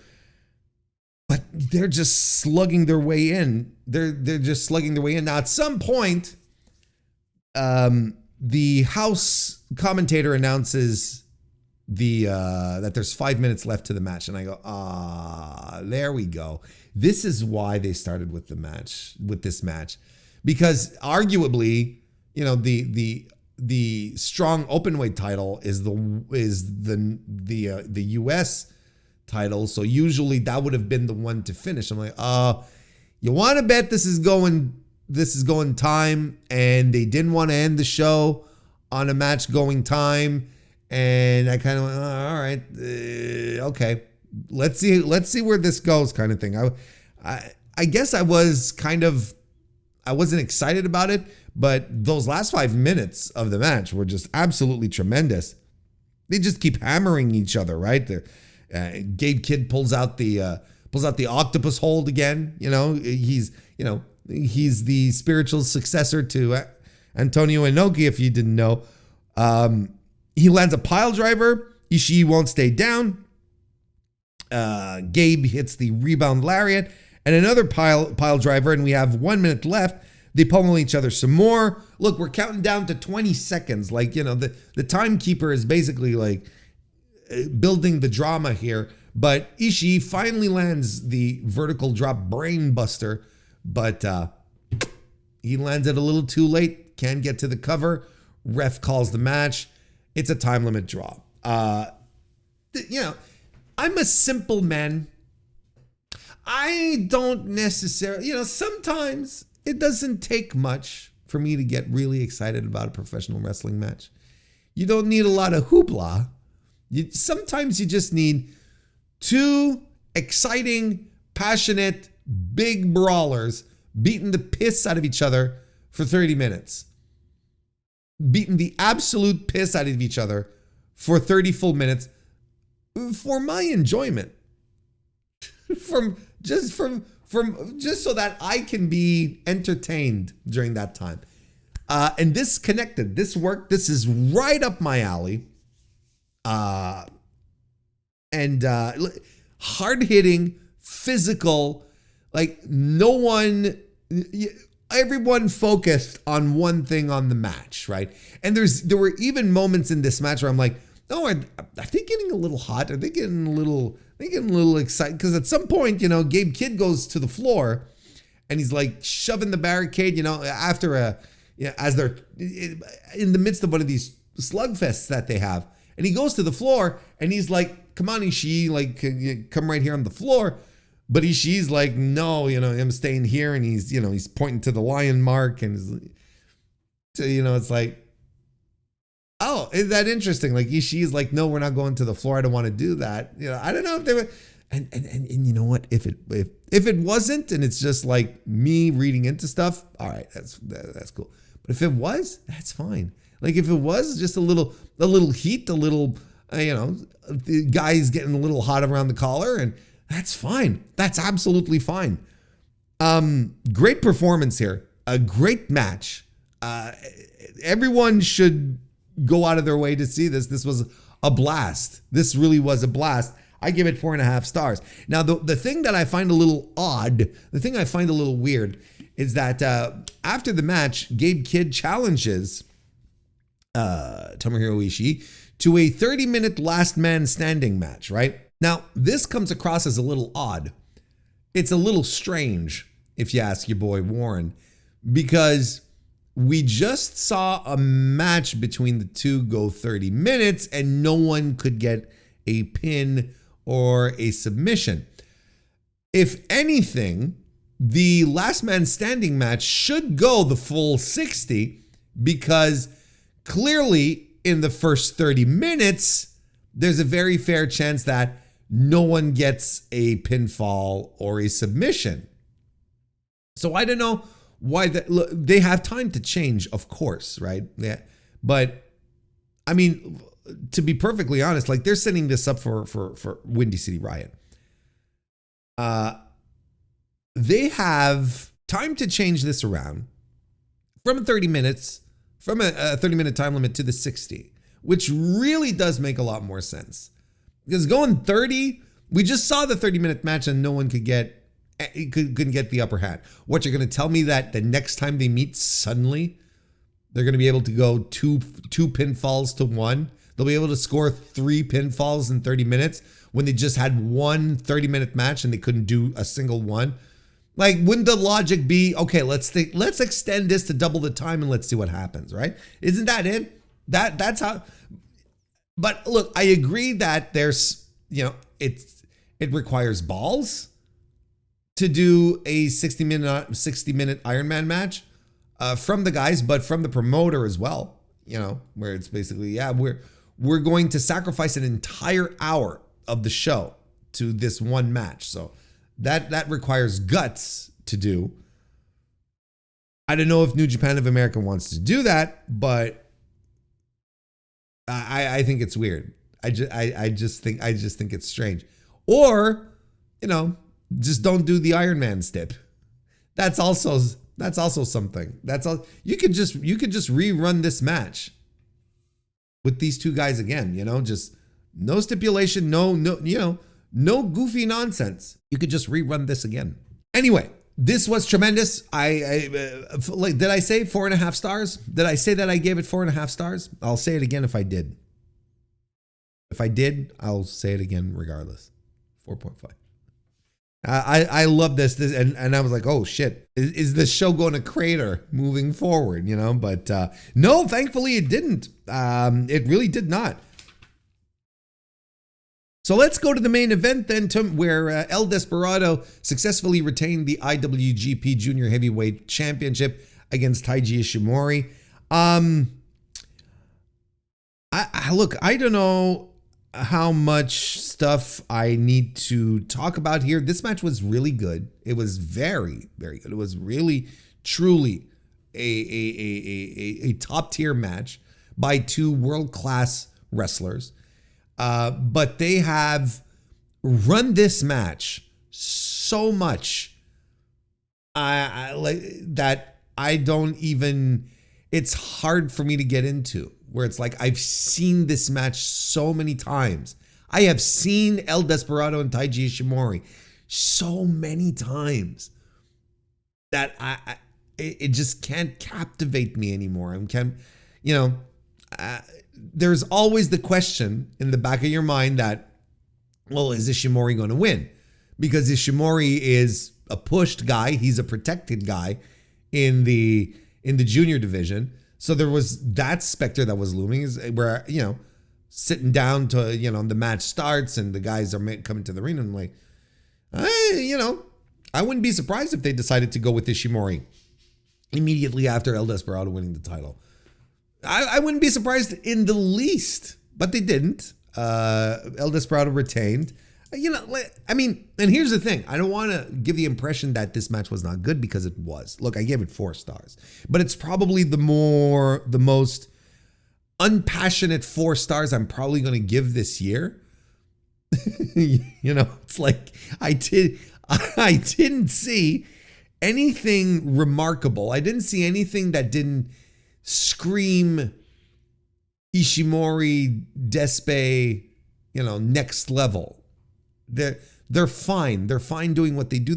They're two of the best in the world. But I kind of feel there's a lot of playing the hits, especially when it comes to Ishimori, who in the match at multiple times, I feel he's just like, he's doing his routines, and which is fine. Again, like, every wrestler has patterns. Every wrestler has, a suite of of moves or sequences that they string together.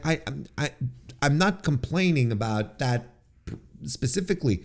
I'm just like, I've seen all of this before, especially in the context of these two guys. The match ends with I think it was a Tiger Driver, right? And a Pinche Loco by El Desperado for the win. He did both. You know, and Ishimori, not the same guy. Ishimori landed like his bloody cross, you know, and he did his stuff. And at the very least, this is a good thing that I can say outright that I'm like, oh, okay, this is fun. Ishimori came to work. He had his working boots on and was ready to go. Because there's multiple times that we have seen, you know, low effort Taiji Ishimori and low effort Taiji Ishimori. It's not great. You know, it kind of drags you down. It's not exciting stuff. But in this case, he showed up with, again, surprising, because a lot of the times when he's doing shows outside of Japan, you know, he sort of wings it, or, you know, the least amount of effort. The guy's a worker. You got to give him that. But yeah, no, this was good. This was good. I enjoyed it. I thought it was really funny. Like I said, I gave it 4 stars, and I thought it was really funny after the match when El Desperado's going around the ring to take selfies with the ringside audience. He's just like he's skipping over people. Like, okay, compare this to Strong Style Evolved when Mercedes Moné won. Mercedes is going around the ring and she's stopping for everyone, and she's giving just a tiny bit of interaction. She says, yeah, I'll do it, you know, and she smiles and whatever. Despe, he's just walking and he stops and he does the same face to everyone, and then he moves to the next person and does the same face, and he's skipping over some people too. In the back of my mind, I'm like, he's probably thinking right now, you know what? This is actually worth $25, like, or 50, you know, whatever. You know, this is like a $50 autograph here. What are we doing here?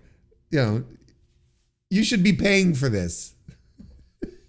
He just wanted to get backstage. Like, he did not want to hang around the San Jose crowd taking selfies for like 8 minutes. Yeah, as opposed to, but yeah, to Mercedes, it's just very striking when they do that. Mercedes, she really takes her time and takes pictures with everyone who's there. She really takes all the time in the world to do it. So I thought that was, I just thought that was funny as a final note here to this match. Zack Sabre Jr. defeated Hechicero. The IWGP title was not on the line. Look, this is exactly what you thought it would be. And that's awesome. You know, they're focusing, they're doing holds and grappling, and they're twisting the other guy into these knots. And what was fun about this match is that it really did feel like a struggle for both guys to try and lock on holds and keep them in there. And, you know, the reversals weren't clean and crisp all the time. And I thought that added a little level of realism to the match where, you know, at some moments they're just desperately trying to get out of the holds. They're trying to do anything they can. So you're sitting there, you're going, what the hell are they trying to do? And you're like, oh, they're just fucking around with each other's limbs, which is a weird sentence to say, by the way. But nonetheless, that's exactly what was going on. And I really, really, really enjoyed this. Of course, there's strikes and there's power moves by Hechicero. In fact, Hechicero got a lot of offense in here. Like, Zach was very, very, very giving. He gave him a lot of stuff. There's probably someone out there that's upset that the IWGP World Champion gave so much to a guy who wasn't actually even challenging for the belt. There's this great, Hechicero has a great escape from a surfboard at some point as well. And you know what? Doing a surfboard, you're Zack Sabre Jr. and doing a surfboard on a big dude like Hechicero could not be easy, right? There's this great sequence where Hechicero is struggling to get out of this of one of Zach's knots, right? And Zach is like holding on to his limbs and he's moving him around. He's shifting his body. Like, like I said, felt like a struggle. And in this sequence here, Zach is really trying to keep him from reaching the ropes. But at some point, Hechicero just like suddenly, whoop, he just grabs out of nowhere. Like he sees the opportunity and he doesn't do, you know what I mean? Like he doesn't do like, where the wrestler raises their hand dramatically, and it stays there and then 1, 2, 3, and then they drop down and they grab the rope and then everyone sort of, relief. And then the referee asks for the break. It's like Hechicero was just like, he saw an opportunity and he grabbed it like immediately. And I'm like, this is so cool. Like this was really, really, really good. Bunch of roll-up attempts between the two. And Zach lucks out, I guess you'd say, with the European clutch to get the win over Hechicero, which was incredible fun. Just an incredibly fun match, a great match. 4.25 stars from me. See, we're on the 4-star parade here, folks. Let me tell you. And I'm the Grandmaster. I should wear a hat. I should wear a 4-star top hat, like a good Grandmaster should, like a Ringmaster. More like a Ringmaster. I think I'm thinking Ringmaster as opposed to Grandmaster. But Grandmasters have like a sash, right? They have a sash and they have like some kind of walking cane. They have a stick. They have a staff, whatever it is, right? So I think I should get a staff. I think I should be the 4-star Grand Parade. Let me say that again. I should be the 4-star Parade Grandmaster, and I need a staff. And the staff at the very tip of the staff, it has a 4 on it to indicate the 4 stars minimum, bare minimum 4 stars. That's all we have in this parade, folks. Anyway, Zack Sabre Jr. Hechicero was a lot of fun. Like it was tremendous. And then after the match, Zack Sabre Jr. seems to have challenged Hechicero because there wasn't any mic work, and they were, Zach had the belt and he was flaunting it and he was pointing at, the lion mark, basically seeming to establish that he wants to fight Hechicero for the title in New Japan again, and probably in Japan. And look, Fantastica Mania is coming up. So that kind of seems like a match that's coming. Now, the weird thing is that Hechicero just lost a fucking match, a non-title match against the champion. You could absolutely say, back of the line, back of the line with you, sorcerer. It's, that I will concur that it's a little strange. However, if you consider that it's the champion making, champion's discretion, he can challenge whoever the hell he wants, then that's fine. Like it's a little weird, but it's not going to look. Am I going to sit here and complain that we're getting another Hechicero Zack Sabre Jr. match? No. Now you're just talking crazy stuff. There's no way I'm going to bitch about that. Hey, and they almost went 25 minutes on this. Second longest match of the night. This ruled. Like it was fantastic. It was fantastic. And it's the kind of match that I feel like even if you're not into, grappling, wrestling all that much, I still think that there's enough drama and grittiness to it to come across, because it's not a clean match. Like it's not a slickly executed match between like two high level technical wrestlers. Like it's not Danielson and Zack Sabre Jr., right? Which is an amazing match. Don't get me wrong. I love that match as well. But this one had more, but Zack Sabre Jr. and Danielson was clean, just two guys executing moves perfectly. Like it was straight up a clean, tidy, well executed wrestling match. This one was a little grittier. I don't want to say sloppy, because it didn't feel sloppy. It felt like a struggle. It felt like a fight. It felt like two guys who are really just looking to twist the other dude into knots and, make him cry for help.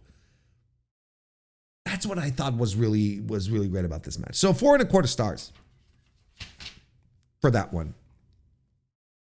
Let's keep going down this train of 4.25 star matches, Konosuke Takeshita defeated Kushida to retain the never open weight title.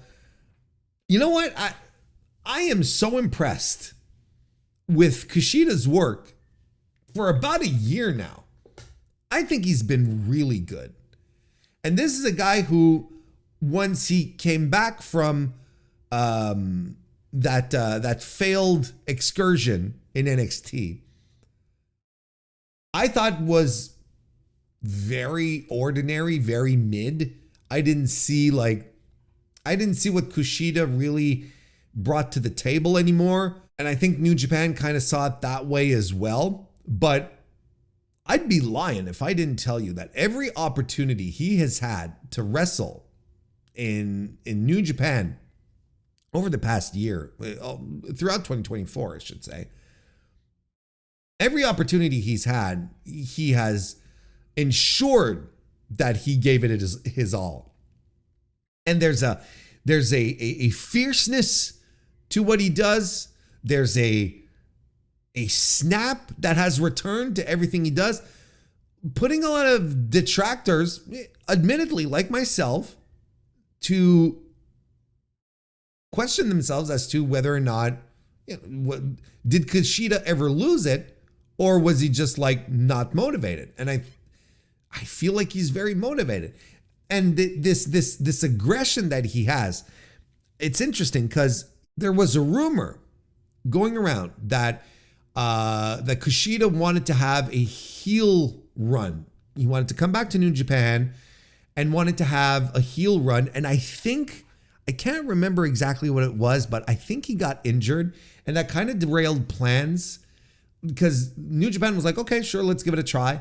And but he got injured and the plans were derailed since. So I kind of think that maybe what we're seeing here, I'm not saying like these are necessarily the seeds of a Kushida heel turn. What I'm saying is Kushida here is absolutely 100%. It seems that Kushida here it seems that maybe like this aggression was part of the heel stuff he wanted to do. He's just naturally doing what he wanted to do in the first place, and it's working.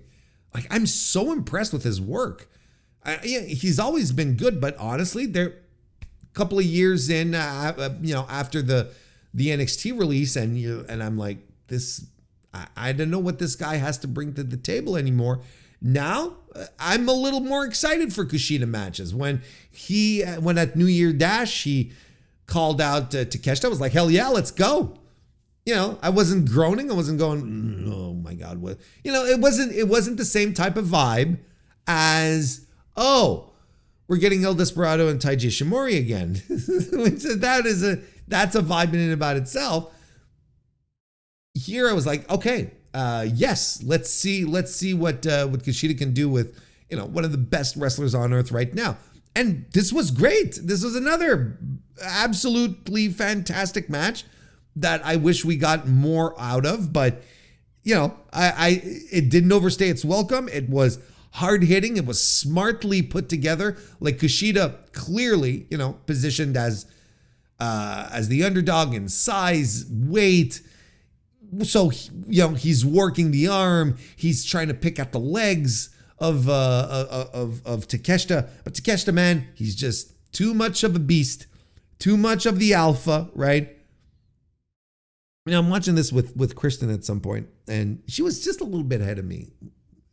She was, of course, watching from the US, and I was watching here. So we were watching the same stream, but her stream seemed to have been coming in a little earlier than mine. So she was reacting to stuff before I actually got to see it. So at some point she goes, oh, and she was reacting to the Blue Thunder Bomb spot, right? And the Blue Thunder Bomb spot hits, and she tells me, she says, oh, I thought you were going to react more to the Blue Thunder Bomb spot. I mean, it's a Blue Thunder Bomb. Like, until someone actually wins a match with a Blue Thunder Bomb, after years of Sami Zayn, driving it into the ground as, and people always popping for the Blue Thunder Bomb, but the Blue Thunder Bomb does nothing.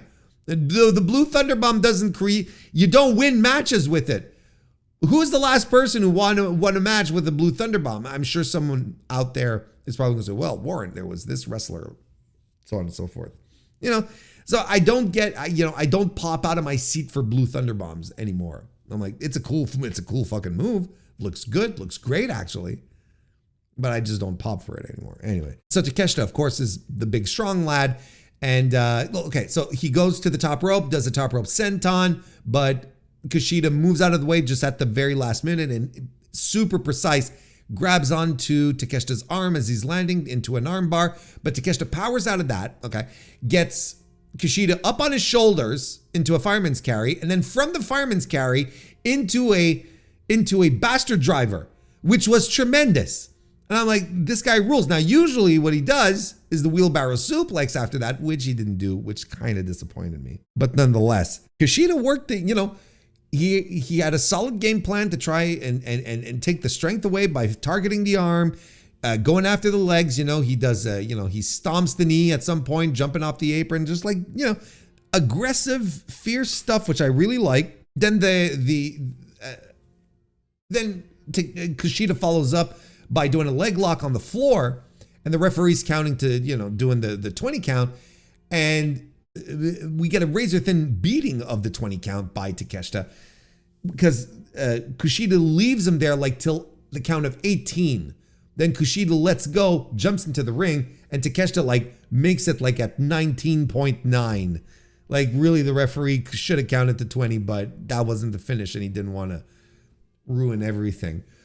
So it was super, super like, super close, like hairline close. It was tremendous. It was fantastic stuff. Of course, he wins. Takeshita wins with the Raging Fire. I think that's what. Why can't I never? I think that's it, right? It's the Raging Fire, Rampaging Fire. I don't know why I can't remember the name of this move. But look, 4 1/4. Let's go. Nothing but great stuff so far. Kensuke Takeshita, after his match, grabs the microphone and outright challenges Hiroshi Tanahashi for a match at Battle Windy City Riot in Chicago in April. We already knew that Tanahashi was going to be on the show, and it had already been advertised as Tanahashi's last US appearance. Last US match, I should say. Maybe not appearance, but his last US match. And I'm like, wait a minute. Hang on a second. This rules. Like, this is tremendous. And the more I started thinking about it, it's like the New Japan Pro Wrestling office must really, really, really, really, really, really like Kensuke Takeshita to let this happen. For them to put him as the guy who's going to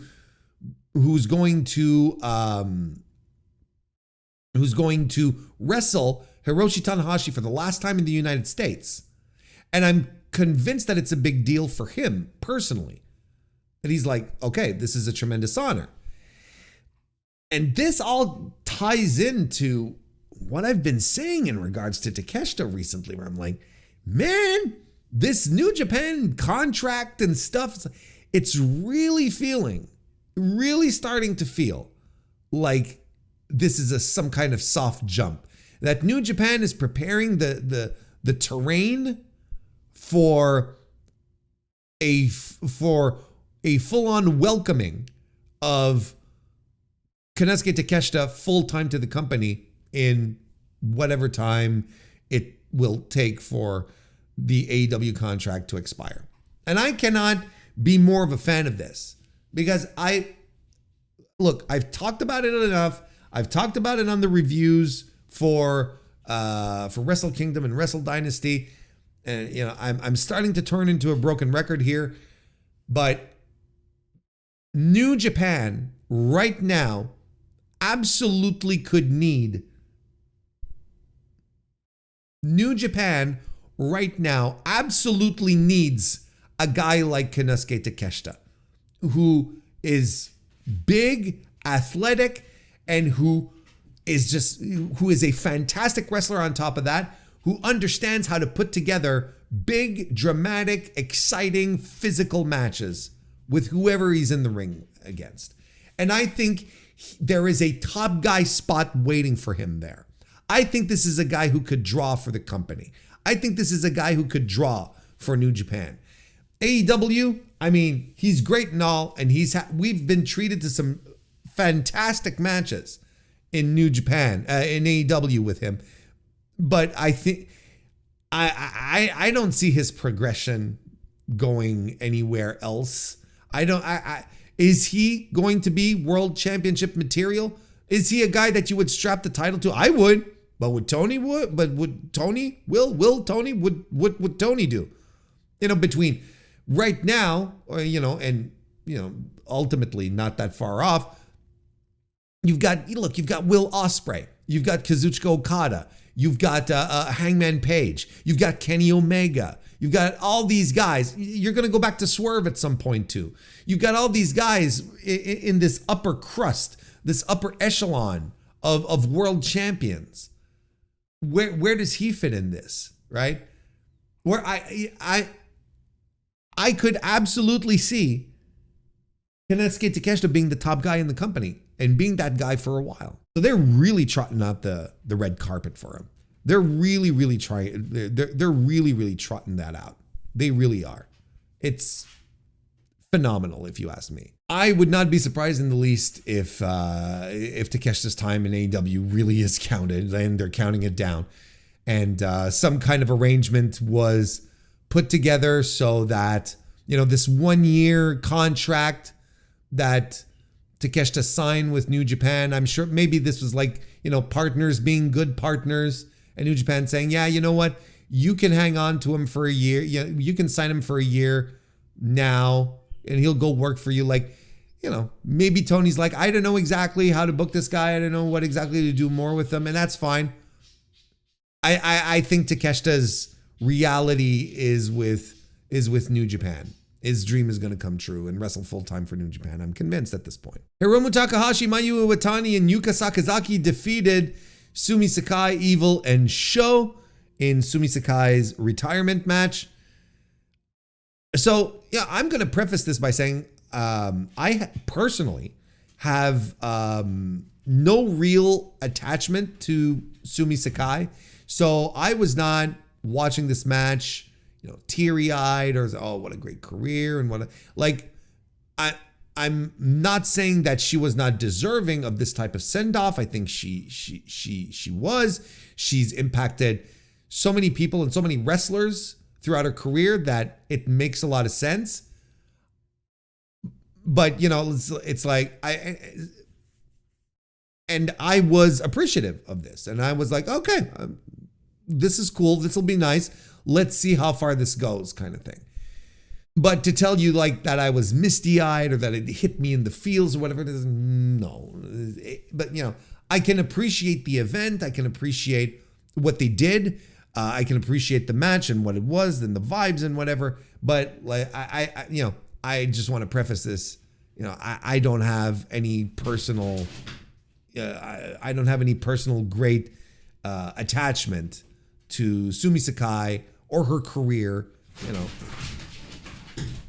And that lovely noise that happened in the background was my dog, who accidentally tipped over a lid from a container, from a box that was on the floor, and she lost her mind because she doesn't like it when inanimate objects start moving. Then again, who does really? Anyway, look, the story here was that Sumi kind of felt like that they're still good in Evil. They're still good in Sho, which is weird to say they're still good in Evil, but that there's still a good side. These, she sort of remembers, the young upstarts that she helped and took care of in at the start of their career when they were on excursion. But, there are a couple of assholes now to the point that they even attack Sumi during the match. So this whole team is entirely in shambles. And ultimately, what this leads to throughout some fun spots, some good vibes, even some crowd participation at some point, what this all leads to is Sumi all by herself. She's literally abandoned by Evil and Show at some point. So she, starts slugging Yuka and Mayu and Hiromu one after the other in the ring, just landing forearms over and over again. And they're like, yes, come on, beat us up, beat us up, beat us up. But then, of course, when they start fighting back, well, they start landing a bunch of strikes and moves. She kicks out. She's kicking out of stuff. So what does the team do? What do they do? Well, I'll tell you what they do. They all land their finishers, and then Hiromu gets the final pin on Sumi Sakai while saying thank you, Sumi, and that wraps it up. I thought this was a perfect vibes match that was meant to be a feel-good moment, some levity, a little bit of nonsense, but something that put the focus on creating a nice send-off for Sumi.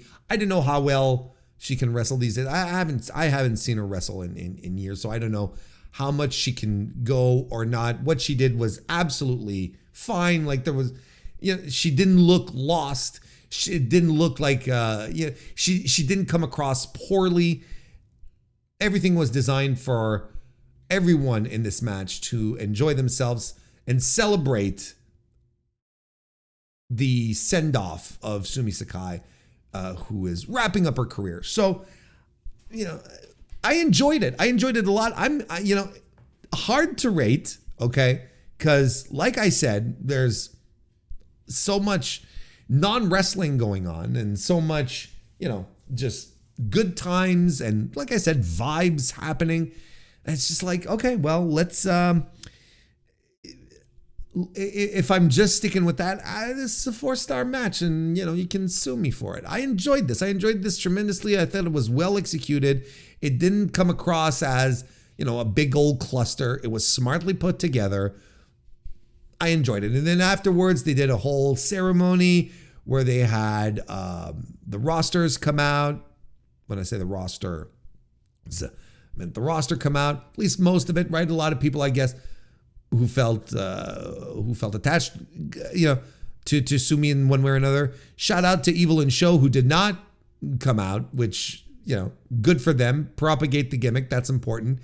And they let Sumi talk, and she's given flowers, and Hiromu gives her a jacket, and I believe like it's one of Hiromu's earlier jackets, if I'm not mistaken. Isn't what it seems to me, right? I don't quote me on this, but I feel like this is like one of Hiromu's earliest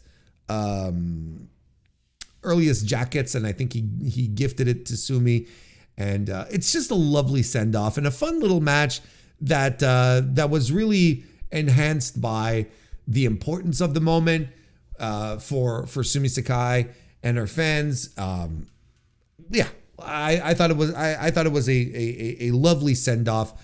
There's a lot of context for this match, where I'm not gonna, I'm probably not going to talk about this match as one of my favorites of the year, but watching this, this is really nice and this is well done and this is a lot of fun. So, yeah, let's give it 4 stars. El Fantasmo and Jeff Cobb went to a double count out. So we had 2 title matches on the show that ended without a proper decision. I like this match a lot. I also thought it was really good. Maybe not as good as some of the other matches we saw on this night, but this was a lot of fun. Again, a blast of a match. Where ELP standing up to Cobb, but Cobb, of course, he's too strong, and ELP has to get a little wily. He tries to lift Jeff Cobb at some point, but can't, of course. Eventually does, though. Picks him up and does the UFO. Does the Thunder Kiss 86. But Cobb fights back and lands a drop kick. Cobb is on the floor. ELP does a suicide dive that propels Cobb over the railing onto the floor.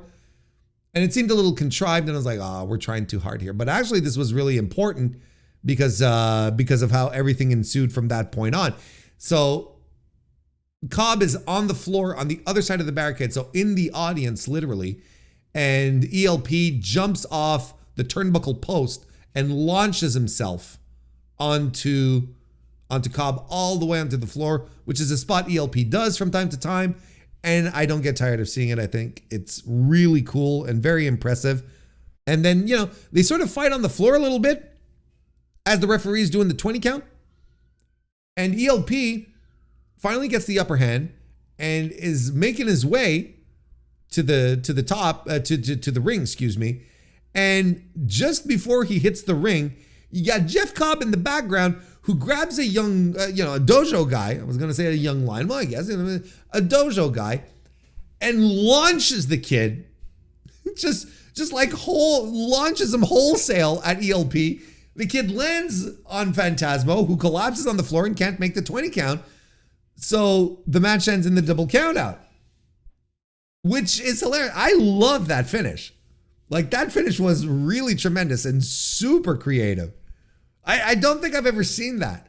And it works for Cobb, right? Because, he's a beast and he should be able to throw guys around willy-nilly. I loved it. I thought it was a blast as far as the finish goes. They want to keep fighting, of course, because they didn't want this to finish on the draw. But referee's like, I can't help you, boys. I can't. Nothing I can do. I'm just a referee. I don't book matches. Imagine that. Then we had the 8-woman tag team elimination match. We're going full-on Survivor Series mode here, where Viva Van and the Empress Nexus Venus team of Mina Shirakawa, Maika, and Hanako defeated Anna Jay, Azumi, Johnny Robbie, and Trish Adora. This wasn't a bad match. I want to preface this. I gave it 3 stars flat. But I think this was the worst match of the show. I don't have many notes. I was a little surprised that Maika on North American soil got the final pin, eliminating Anna Jay. Well, pin. She knocked her out of the ring over the top rope. Wasn't exactly a pinfall, but I'm surprised because Mina is basically the she's a well-known commodity now to North American stars, fans, I should say. She, everyone knows who she is, and she's beloved. I thought that was an interesting move. I think Mina is fine. Maika is the better wrestler overall. I'm a big fan of Maika. I think she's tremendous. So I guess that's my main note. It was fine. Trish Adora seemed to have gotten hurt at some point in the match. Early on, she was dragged to take to do a tag to let someone to get someone else in as she got checked over by the doctor. She was out of action for a substantial amount of the match, and then she got eliminated a little weirdly. Not too weird, but something felt off. I hope she's okay. I hope she's all right. Maybe she just got her bell rung. Could be a lot of things. But it didn't seem too severe is the point that I'm trying to make. So hopefully it's not. A 3-star match. And then the West Coast Wrecking Crew successfully retained their strong open weight tag team titles against Rocky Romero and Yo, calling themselves Roppongi Revice. Sure. I gave this 3.25 stars. I am clearly much higher than a lot of people on the West Coast Wrecking Crew. A lot of people are super down on them. I think I might be a little on the upside. I think their work is pretty good usually, and I thought they're really leaning into, like, they're doing a really good job leaning into, these big beefy meathead heels that just do big power stuff and throw people around. It's like, I'm into that. I don't know, it works. It works. I think people give them a bit of a hard time because they're such a staple of the strong brand, of the New Japan in America brand, and they never do anything else anywhere. Like they've never had a proper New Japan tour, in Japan. So it's like, oh, it's another West Coast Wrecking Crew match. And for a while it was kind of like that, especially when they were in this incessant feud with Fred Rosser and Filthy Tom Lawler. Like that needed to come to an end. And it was always, oh, well, it's, I had started joking about it here that it's not a New Japan strong show if Fred Rosser, Tom Lawler, and the West Coast Wrecking Crew don't fight each other. So, at least now they're moving on. They're doing other stuff. I thought this match was pretty good. I enjoyed it. I mean, I don't have tons of notes, but in fact, those are the notes. I thought it was pretty good. 3.25 star from me. So there you have it. Like this was a super entertaining show. And they're already setting stuff up for Windy City Riot, which clearly they're setting up to be a big show. They're setting up Windy City Riot. Feels that they're setting Windy City Riot up for a big show. So I'm excited to see how all this shakes out. But in the meantime, go ahead and watch this show. I think there's a little bit for everyone here. If you consider, that this is a buffet, you got a little something for everyone here. You absolutely have stuff that is going to be more of someone that's going to be more of your speed than other stuff on the card, but you will not be bored. I don't think this is the opposite of a boring show. This was a lot of fun and some great action, lots of top level matches with some. I don't have anything bad to say about this show. This show was very, very good and is one of my favorite shows of the year so far. How about that? How about that? Yeah. So we'll wrap it up on that. How about that? And that's how we're going to wrap up this week's edition of the Mr. Warren Hayes Show. I hope you enjoyed it. I hope you did. And I'm really excited to get your feedback on it. I really want to know what you thought about it. You can leave a comment here on YouTube. You can reach out to me on Blue Sky. I'm at MrWarrenHayes.show. Or you can join the Mr. Warren Hayes Show Discord. Link is in the description. You can come right in and say, hey, Warren, this was great. Or hey, Warren, this sucked. Hopefully you liked it. But no, I'd like to hear some of your feedback in regards to that, into this new format, or this I don't know if it's going to be the exact format, but we're going to give it a shot. We're going to see how things go. Whatever feedback you want to give, I appreciate it tremendously. And I appreciate it tremendously that you listen to the very end of the podcast. So thank you all very much for being here. Likes, reviews, ratings, don't forget all those. Go watch some Randy Orton and get back to me, and I'll see you next time.